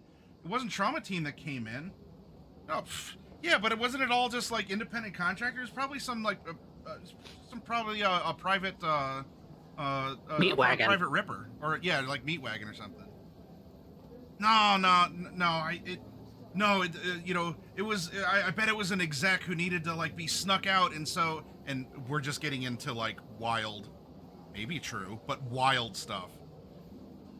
But the point of it is in the talk, there was an army of people who for sure took down the Arasaka booth. And amid the noise, there could have been gunshots, there could have been trash, or there could have been a body in a cryo bag. There could have been some things that were going on overnight. Not that there's a lot of convention center staff that were watching them. But that's the rumors going around now that the majority of the day crew is in, and things happen as they do. All right, who's next with a job? I would like to see if it's a stretch. Mm-hmm. But I kind of want to do some things to try and connect these things together, because it's highly unlikely that 3 attacks over 3 days is coincidental. So I want to find some solid facts about, or at least solid rumors about, who's connected to who in relation to all of the perps that we've met, in relation to all the corps that are here, in relation to the independents that are here. I want to kind of cross-reference everything that we know and see if I can come to some solid conclusion as to who's spearheading this and why would they do it. So I'm kind of leaning into deduction here. Okay. Sure. Deduction seems to work for what you're going for. Let's see what you get. All right, and I'm gonna dump 3 luck into it. Okay. And I think I have 1 more fickle god. You gonna cash that in too? Yeah. So plus Dude. this roll plus 4. Oh, that turns that into a 22. I almost crit. That was almost a 10. I got robbed. All right. So, you're spending your morning shift. Dietz is there and you have some basic instructions. This is easy stuff. Help the, as the independent people move out, just shut their account off and, monitor. You're in monitor mode. There's no one in the field outside of the wall. It's normal traffic. In fact, it's reduced traffic because there's independent people who already left. They probably left Saturday night and don't even need to stick around for the morning, right? Because they got to pay per day, and these are small time businesses. Yeah, anyway, just closing off access, closing off portals. As that's going on in the background, you are spending your morning trying to put things together here. What are the puzzle pieces? What's going on? So you can do things like get online and what's Segatari stock looking like right now? It's certainly taken a hit, and there's a lot of people who wrote about it. There's some articles on Plebit about just people who Segatari never does wrong. They're the best company. Like I stand for them. And other people who are with some rivalry or like this budding like Encom You're getting like conversation like back in the good old days of the console wars. Kids these days don't know what it's like to have Xbox versus PlayStation versus Nintendo versus Sega Saturn even. You're finding that in the general discourse in various forums, this wasn't exactly reported on by big newspapers, other than like incident at the Night City Convention Center, which was then sort of fluff written to be a magnificent piece about, oh, the convention center can hold so many events, including an arcade, and unfortunately it was sabotaged. But the staff was on hand to bring it under control, and you should bring your business here. Unfortunately, there's media who work for and against readers or companies or whatever, just like anyone else in the city.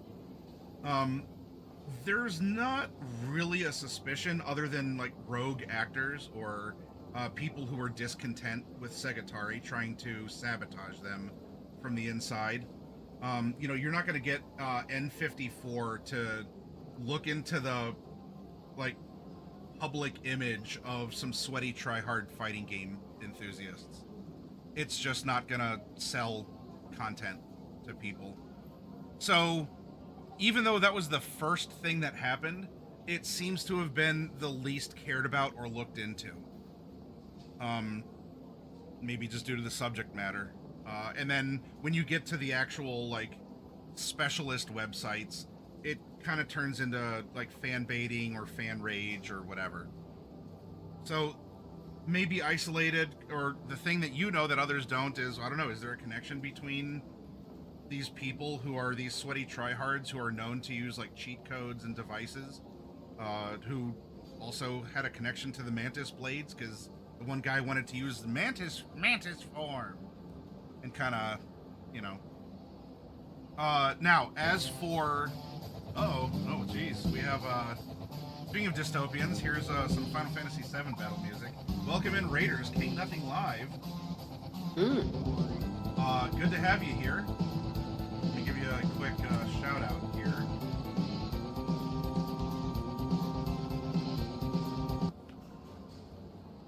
How are things going over on your channel? Hello there. Oh, and thank you for the follow. You're enjoying Dungeons and Dragons. Hey, please do share what was going on at your virtual table. We're finishing up a gig here in Cyberpunk, so please, tell your story. Talk about what you do on your channel while we're going through here. As for the explosion, that did get a lot more, because that threatened not even EBM, that threatened this big development project of a stadium, a brand new stadium in Night City.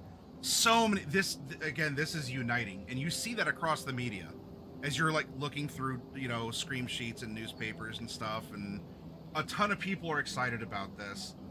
And the person, there's been no details about this person that have been released yet. Obviously it's too soon for any sort of court or whatever, unless a lot of money changes hands. The thought, though, as to why this was is rumored to be some act of maybe even it was appropriate that we got rated in with Final Fantasy VII music, some sort of like eco terrorism. Like, don't dig up all this land, don't make this huge development. And while EBM isn't necessarily a notorious polluter, there is the very quiet and unspoken part that Petrochem is involved in the stadium as well. And so it's thought that this was some radical person who wanted to disrupt all the development of the land and take down a member of Petrochem's board who was in the audience, which I think you brought that up, that you saw someone from Petrochem just kind of standing quietly at the front of the line in the demo stage. Yeah. But that's the current, and it's also backed up. It falls in the course of internet drama, But one of the big streamers, Brotherman, ever since that was was endlessly bitching and conspiracy theorying that like why Petrochem Savoil should have been the partner here. Savoil, because he favors like these Eastern companies and a lot of this other stuff. Like they should have been the ones. Like their technology is even better. They've produced more oil than Petrochem ever has. And so like he's going hard in this for something that presumably doesn't really like he's shown no interest. He doesn't cover sports or anything. But man, if he's not like Petrochem bad, Savoil good.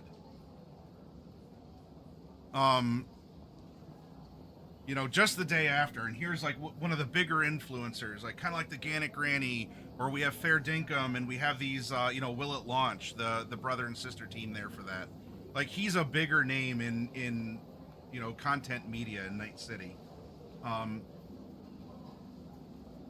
Then as for Saturday,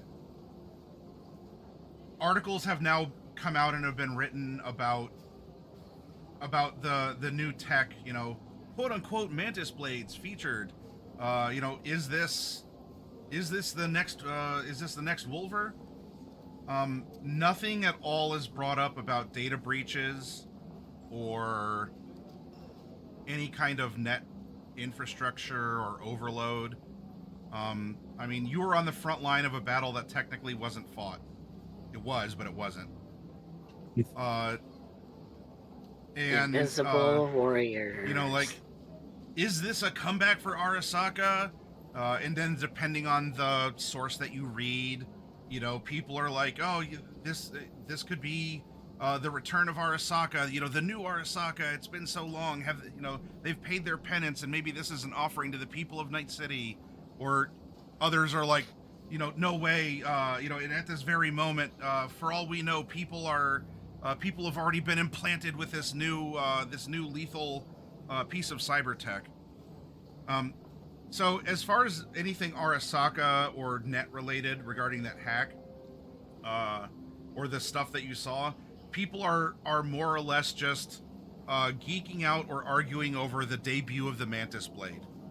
The biggest thing people are talking about is the bomb, and that is in part because the stadium seems to be such a unifying thing. Like almost all media are writing something good or at least neutral about the stadium. Unusually so. And maybe you're pessimistic and you're used to just everyone kind of falls to a side of something. This seems to be a nearly damn unanimous good thing that a lot of people are writing good stuff for. And that if this bomb went off, that could have jeopardized a lot. So in your research, these are the kinds of, because you did the library search, so that's just sort of like clicking around the internet while you're checking on people's accounts. No, I did deduction. I'm sorry, deduction, not library. We putting the parts together. Then so it wasn't the deep search, but it was like, okay, what are the topical stuff? And then you like put into a program that's just sort of like collated the headlines, and you're like doing like the digital conspiracy board. As far as a connection, these are three things that happened at the same place that ultimately these don't seem to be connected. Because only people who really love Segatari cared about Segatari. That was not really news. Everyone loves the stadium. That's big news. And, and then, oh my gosh, there was a bomb and, and someone died, not even arrested. That was the biggest thing. And as far as Arasaka, that's just like tech blog stuff, or people who like military hardware stuff, or they're like articles you'd get in the Wall Street Journal and not in a normie publication, right? specialist stuff. So tech stuff, business stuff, that kind of a thing. So there's not really your deduction would show that there doesn't seem to be a common thread, other than all these companies operated, under the same roof in this new convention center. This pride and joy of Pacifica, and a lot is also going on because the city continues to be in this building boom. Things are getting brighter. There's all these new projects. The mall that's going up. There's the amusement park. There's a lot of good cheer.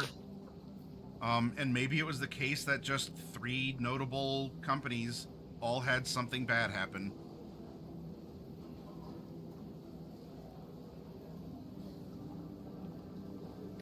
Not connected at all, except for the convention center. Yes. That's bizarre. It does showcase, though, how secure and flexible the convention center is to be able to host so many different companies at the same time doing many different things. And everything still went off very nicely. Well, even despite the bad things happening, the convention center's still standing. It doesn't have a wall blown out. People still were attending.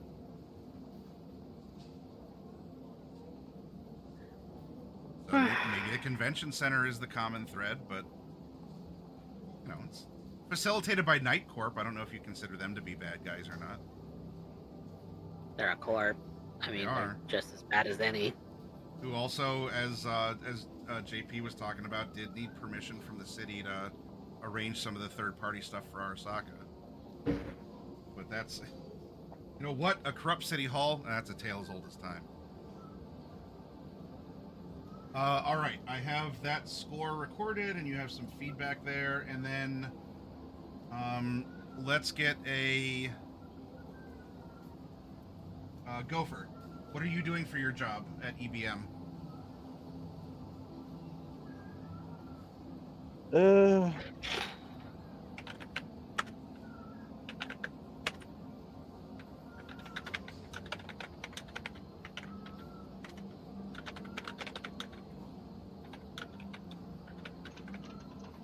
suppose I do kind of just one last sweep around the booth. Ooh. Man, Gopher, you're just flexing this whole time.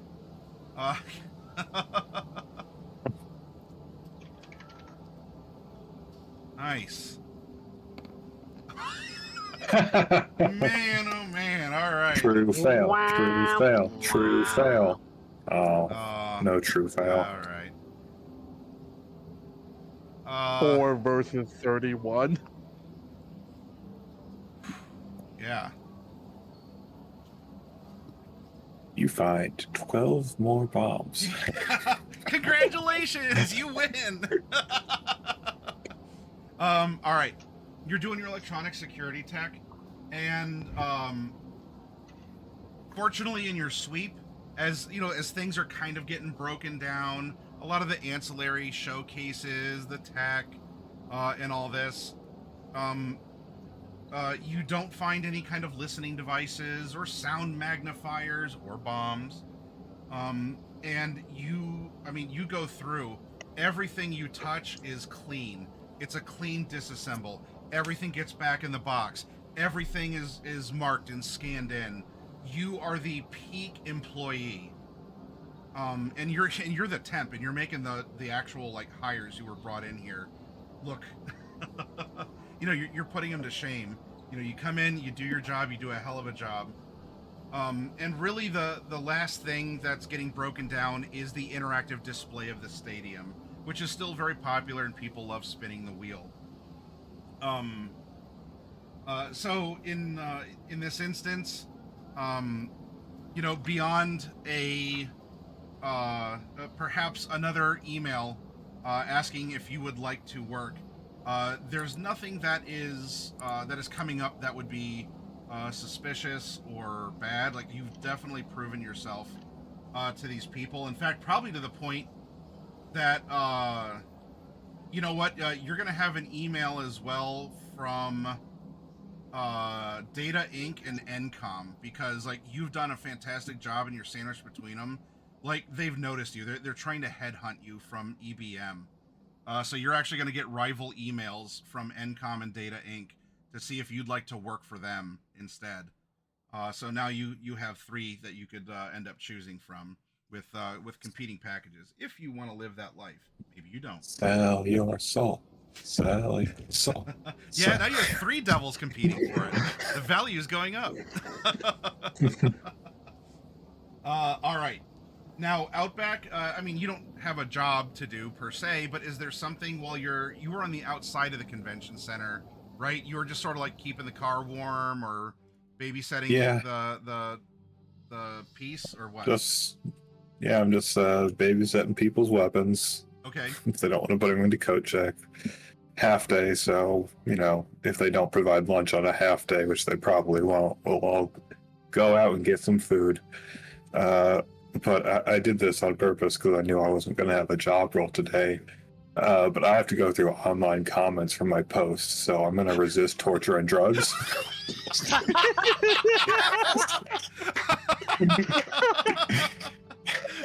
Yeah, I mean, you did post that on the equivalent of 4chan, so let's see how many people tell All you. right, yeah, roll cope and seethe. And might as well use my last fickle gods in this. Got it. 21. An older, Nice. previous funny number. The haters, nothing. I get a good laugh out of them. You have people being like, "Oh yeah, you know, get real." You know, they're using all the words. Fortunately, on the Nomad forums, though, people don't give a shit and they aren't like canceled or anything. But you have a bunch of people stepping up, and like you're sort of becoming the crowd favorite for your leaked video of the Mantis blades, and so you have the favor of the online crowd here, as you know, people are like, "No way, this is totally faked." And you know, then like going into this, like this is totally got to be you know, a manipulated image, and you know, oh yeah, well you're just an Arasaka shill and all this other stuff. And then no, they're like those dissenting voices are being weighted or like crushed under the weight of people like, no way, this guy's totally This guy's legit. yeah, like he's based in Chu Pilled or something like that, and you know, you get all the language of like, no, he's legit, he's good, you know, this passes cred, and you know, get out of here, you're totally a new friend, and you know, you gotta lurk more. So I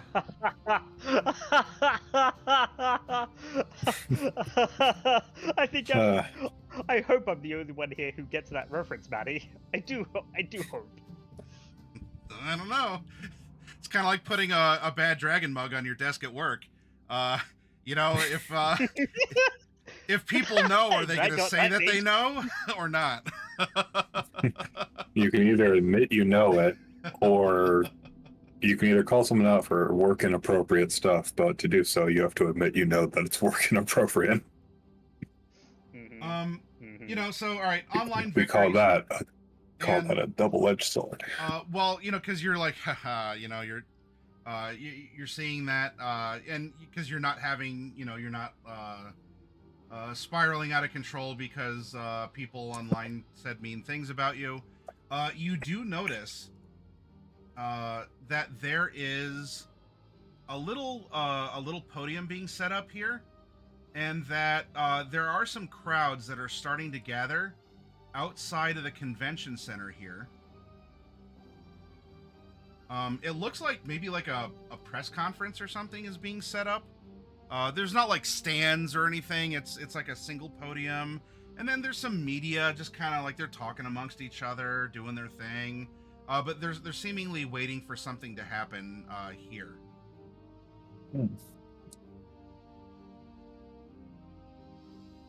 I gotta stay with the car in case something bad happens and we need to make a quick getaway. But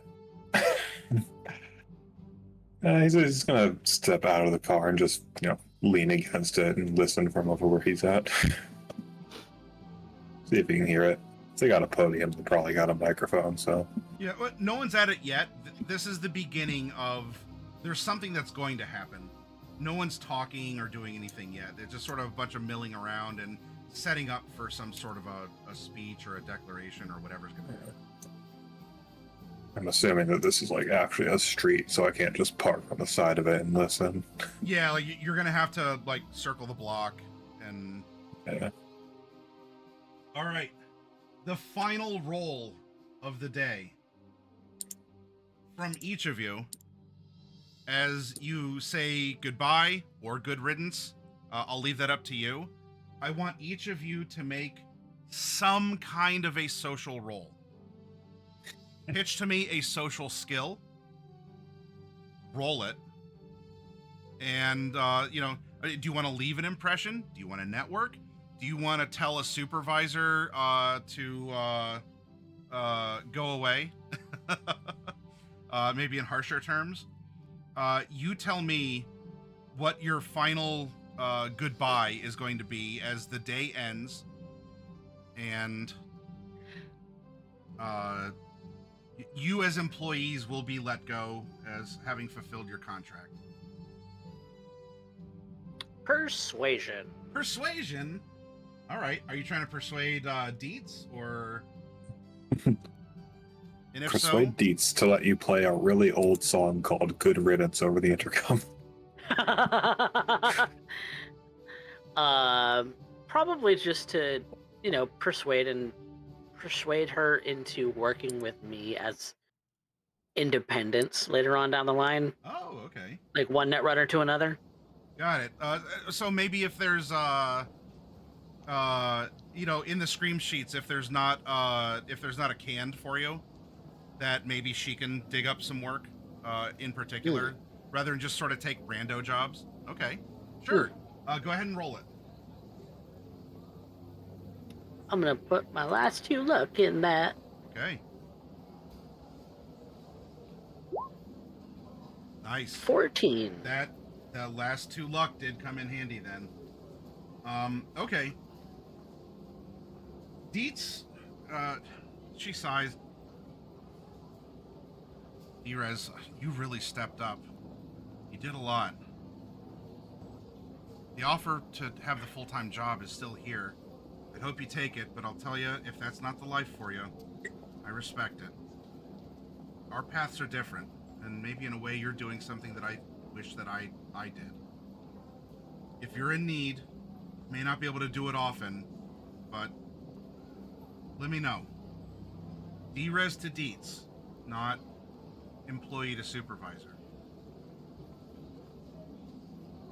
And she'll flick you her Dietz.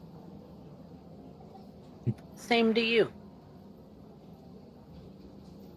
Of course. Well, hey. It was Never nice too late have- to follow your dreams. I don't know, Derez. I dream pretty big, but the paycheck I have is pretty secure. Yeah, I can understand. But I know a fixer who's like 100 years old. And he's still kicking about his dreams. She she doesn't know quite how to take that, but just sort of like smiles and nods at you like, oh, well, I guess that's motivational. You're never too old to pursue your dreams to be elderly French Black Batman. Yes. Don't let your memes be dreams, everyone. All right, but you on your character sheet, if you want to put this isn't like vampire per se, where there's like dots or something, but this would be like a very basic like 1 dot contact of Dietz, who's the supervisor of InfoSec at the Night City Convention Center. Put that down in the data All right. log portion. Who's socializing next? Uh, I can get the old man in the way, and he can just chat people up again. All right. What you got, old man? You may be 100, but bro. I hear you're still kicking. I'll put my last 3 luck into it, so it'll get a +3. Oh, 18. nice. All right. total of 18.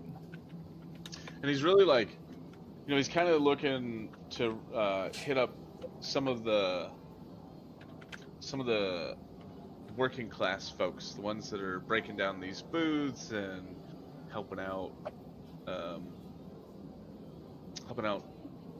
with the cleaning, trying to get a general vibe of, I don't even know. I don't think he cares. He's still trying to figure out his zipper. Yep. Okay. Then I guess in a similar sense here, for a couple of the full timers, of the full time support staff here at the convention center, if you need some not really word on the street, but maybe word from the floor of the convention center that this is the big gem of Pacifica. They want to hold all sorts of events here and all sorts of other stuff. On a uncommon or just kind of on a rare basis, you can tap these contacts for some information. I don't have a fixed. Again, it's not like vampires. Once per week you can feed off of someone or whatever. In concept, you have a couple guys at the convention center that you can talk to who are It's almost like I've done exactly what my job as a fixer is. I know a guy. Yep, exactly. You know a guy. And so you may not need to call on them often, but when you do, they're there. Hopefully. All right. Who's next? I'll go next. Okay. Normally in my car I'm a drifter, but right now I'm gonna be a grifter, and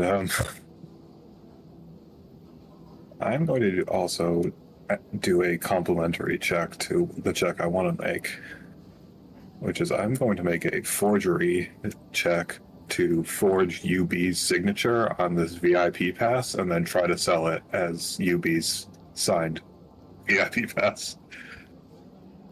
Oh my god. Using the trading skill.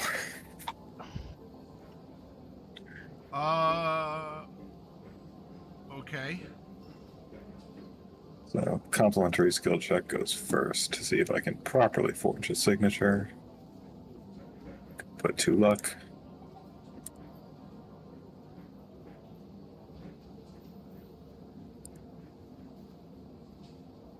Cool.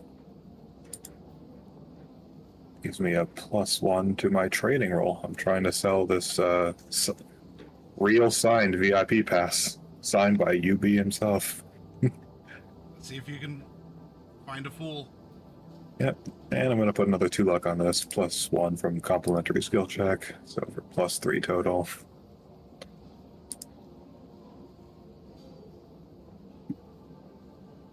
$16.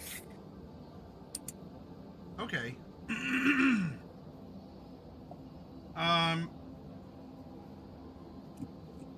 You're cruising around a lot, and there's a growing crowd. Which there's the media or people who might have a convention pass. There's a lot of people who are just sort of rubberneckers out on this Sunday, looking, oh hey, what's the crowd and everything. You've passed by. You might call someone over who's like, oh, what's going on, or I heard this. I'll say that you can you sell this person what you think is UB's signature. I don't know if you ever. I don't actually know before, it. So, but no, you know I what? haven't. There's a fool born every day, and so you are able to. At least here in the afternoon, you are able to get 10 eddies. Hey, it's about not even a tenth of what I'm paid JP for this mask. Well, I don't know, to get it authenticated, you're asking a little bit too much. I'll tell you what, I'll give you 10. It's afternoon and everyone's gonna be like, I don't know, you're probably getting like messages through Drake or something like, hey, our shift's ending, we're putting up our uniforms. So you're like, fuck it, I'll take 10. Yeah, whatever. 1, 2, 3, 4, 5, 6, 7, 8, 9, 10. Alrighty. Apply. Gopher or Kiri? Grifting is fun.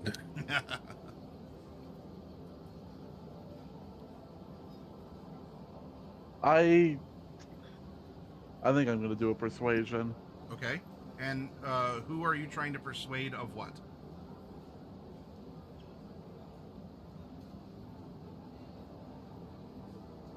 My boss at EBM for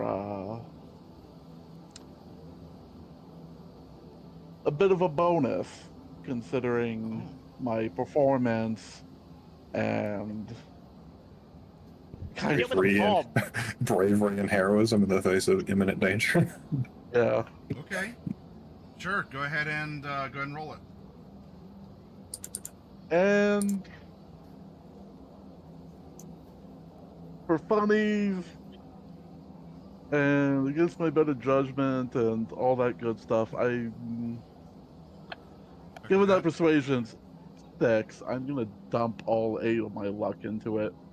You want your fickle god in here too? Nah. Oh, okay, we're saving that for next week. Just luck is fine, I guess. All right, luck dump. Okay. 9, 8, 4, 17. You know what? I'll use the fickle favor. Bump that to 18. All right. Hell yeah. Let's get that recorded.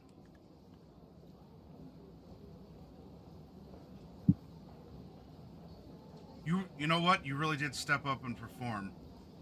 You're owed every eddy of your contract. And I'll tell you what.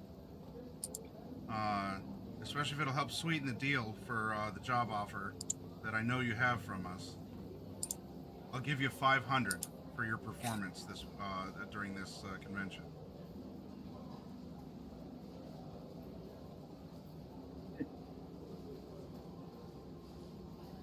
$500 Eddie bonus, and you were already getting paid like, what was it, 500? I think. 500 bonus. That's literally half of a month's rent. So. Yeah, you basically paid for your month's worth of rent with just this job. My monthly costs are 1,100, so I've basically paid. Oh yeah, it's 1,000 rent and 100 food. You already got 1,000 for Mikael. So, yeah. Yeah, I think I might have. I thought I saw some Data Inc. guys as well as some NCON guys having a look my way. So I almost wonder if EBM's the only one I'm going to get an offer from. You're twisting my balls, Gopher.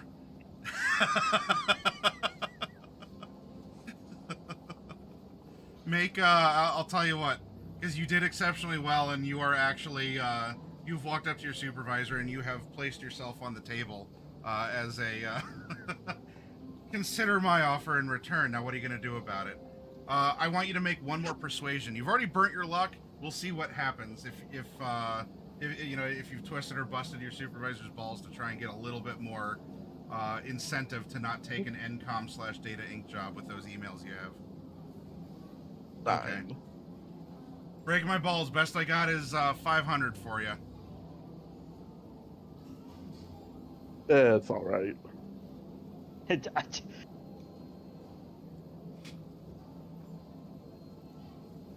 And Kiri, what would you like to do for your social skill? Yeah, I'm gonna roll some persuasion. Okay, and who are you persuading, and of what?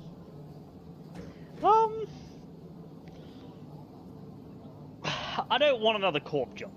I really don't. Mhm. I did that life. It ain't for me.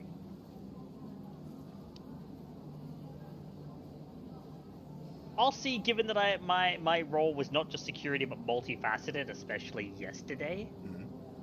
I'll see if I can't give a point to my supervisor to try and kind of push for a bonus as well. Okay. All right. Yeah. Talk to your supervisor because he was. Yeah, he was a veteran of the corporate wars, as we've established. He seemed to be a really cool guy. He respected what you did, your performance over this. So sure, see if you can persuade him to give you some extra muns. Okay. Let's do it. 12. Hmm. Not my call to make, Kiri. I don't have the spare cash. I'll tell you what, though. You did really step up. If you don't want to work for income, I understand. There might be time and again where professional to professional. Maybe if you need help with something, I could go out of my way to lend a hand. Given that I'm sure they've probably all gotten changed at this point, like uniforms are up and all of that, and Kiri's probably back in her light armor jack. I imagine from her yukata pocket, she's probably just gonna draw a card and hand it to him. Are you handing off JP's card that he gave to you? No, her card, her because card, she has okay. cards. All right. Yeah. I can't always promise to be there when you need me, or at least not without some info beforehand. But you did me a solid. You stepped up. Soldiers got to repay that. Unspoken code of honor. I wish I could give you the money, but maybe you have something even more precious. Yeah. Yeah, you could definitely say that.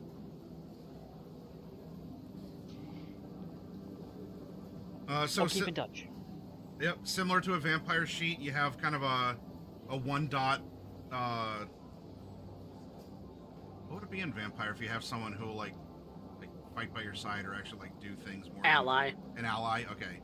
You have Yeah, kind of like a ally. one Yeah, dot ally, where if you Yeah. want some help on a job or something, it would be kind of like the lawman, because I think they can call in backup, sort of a thing. You have Yeah. kind of like a low grade lawman where if you give him enough heads up, then on an uncommon basis, he might be available to lend you a hand with something. Okay.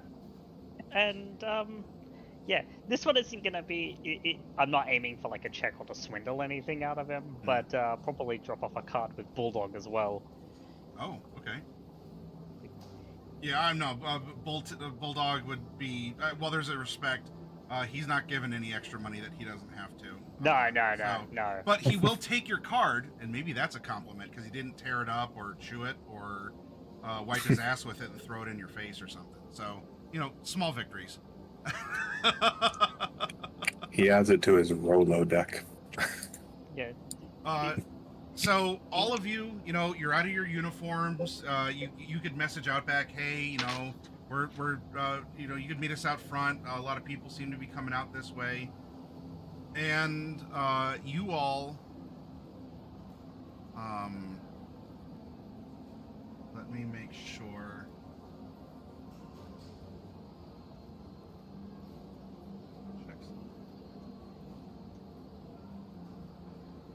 I have the right layer up.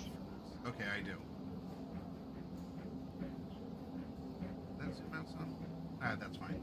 All right. So as you all are leaving, Outback is this back up, and then we're gonna drag you over here. In front of the Night City Convention Center, of all people, UB seems to be holding some sort of a presser, or at least there's enough media here. And as he walks out, he is speaking.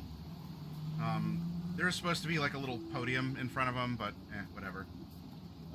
The drones are hovering. People are swarming. You have the busy city, even though this is I don't know, cool or cold. I forgot what I had the weather for today. Cold and clear. Highs in the 40s. He doesn't seem fazed by the cold, despite his state of dress. But Yubi is out, katana sheathed, and as you're waiting for Outback to, like roll around, catch the right lane to be close by, he is giving a speech on the perseverance of the human spirit. That no matter what technology is invented, and he's doing this in a like a medium Japanese accent, but I want to make sure I'm clear with what I'm conveying. I'd attempt one, but we're at the end of the session, and I want to get the point across. Anyway, the perseverance of the human spirit, and that while things do seem confrontational or even scary, that you should believe in yourself, and you should pursue your goals. This goes a lot into his he calls himself UB because you should be you, and all of this. A lot of like self-empowerment, which could include modifications if that's the course that your life takes. But a very rousing speech, very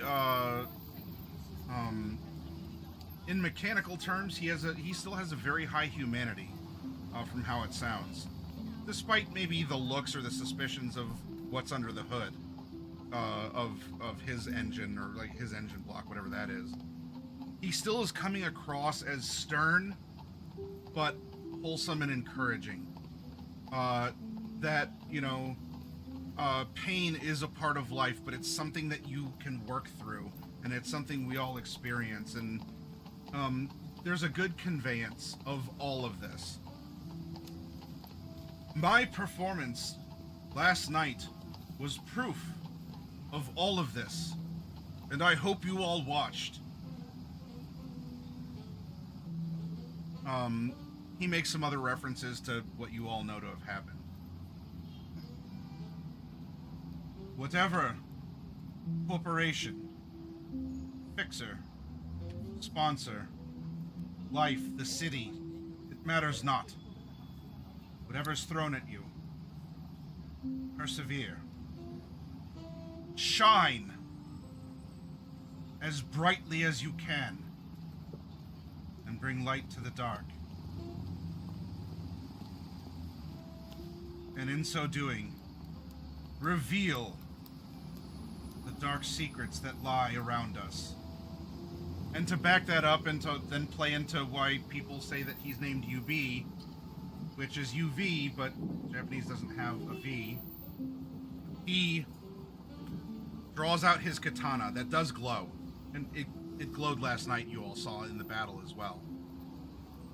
He holds it up, and he activates it to back up the point of like shining brightly, being this inspirational, uncover the dark secrets and all of this. And as he does, unbeknownst to him, in front of all the cameras, a UV painting shows up on the glass of the convention center. The cameras, everyone working the cameras are, huh? What? People in the audience, the rubberneckers, start bawling. They're like just bowling over laughing, and just UB is confused at what the reaction is. Clearly he expected something else than laughter or pointing and laughing, and then he turns around and is in on the joke. Because if you remember from the screen sheet, Sunday was the first day of the art challenge, and a very miscreant street artist apparently tagged the convention center with UV reaction paint as the first part of that challenge. Now we do have to know if she knew that this guy would be here. Dun dun dun. And it is here we will end your Sunday and your first big gig. Now, as We all of you survived, need to and sleep. most of us will get paid.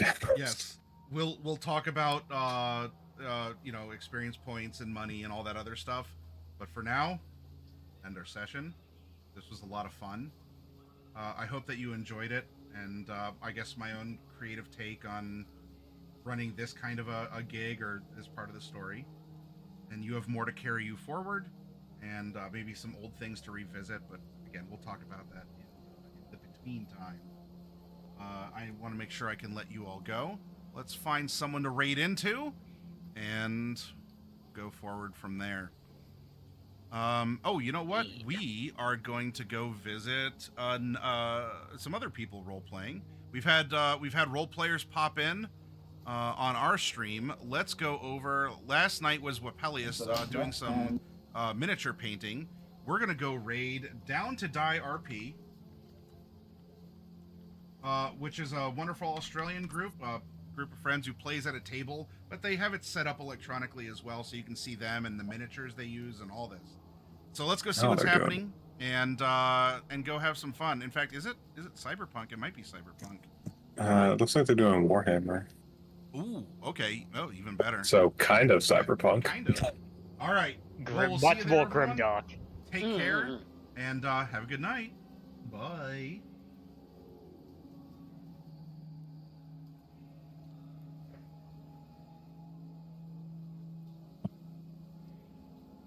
And we have raided. That's fine. You've done it. Sorry.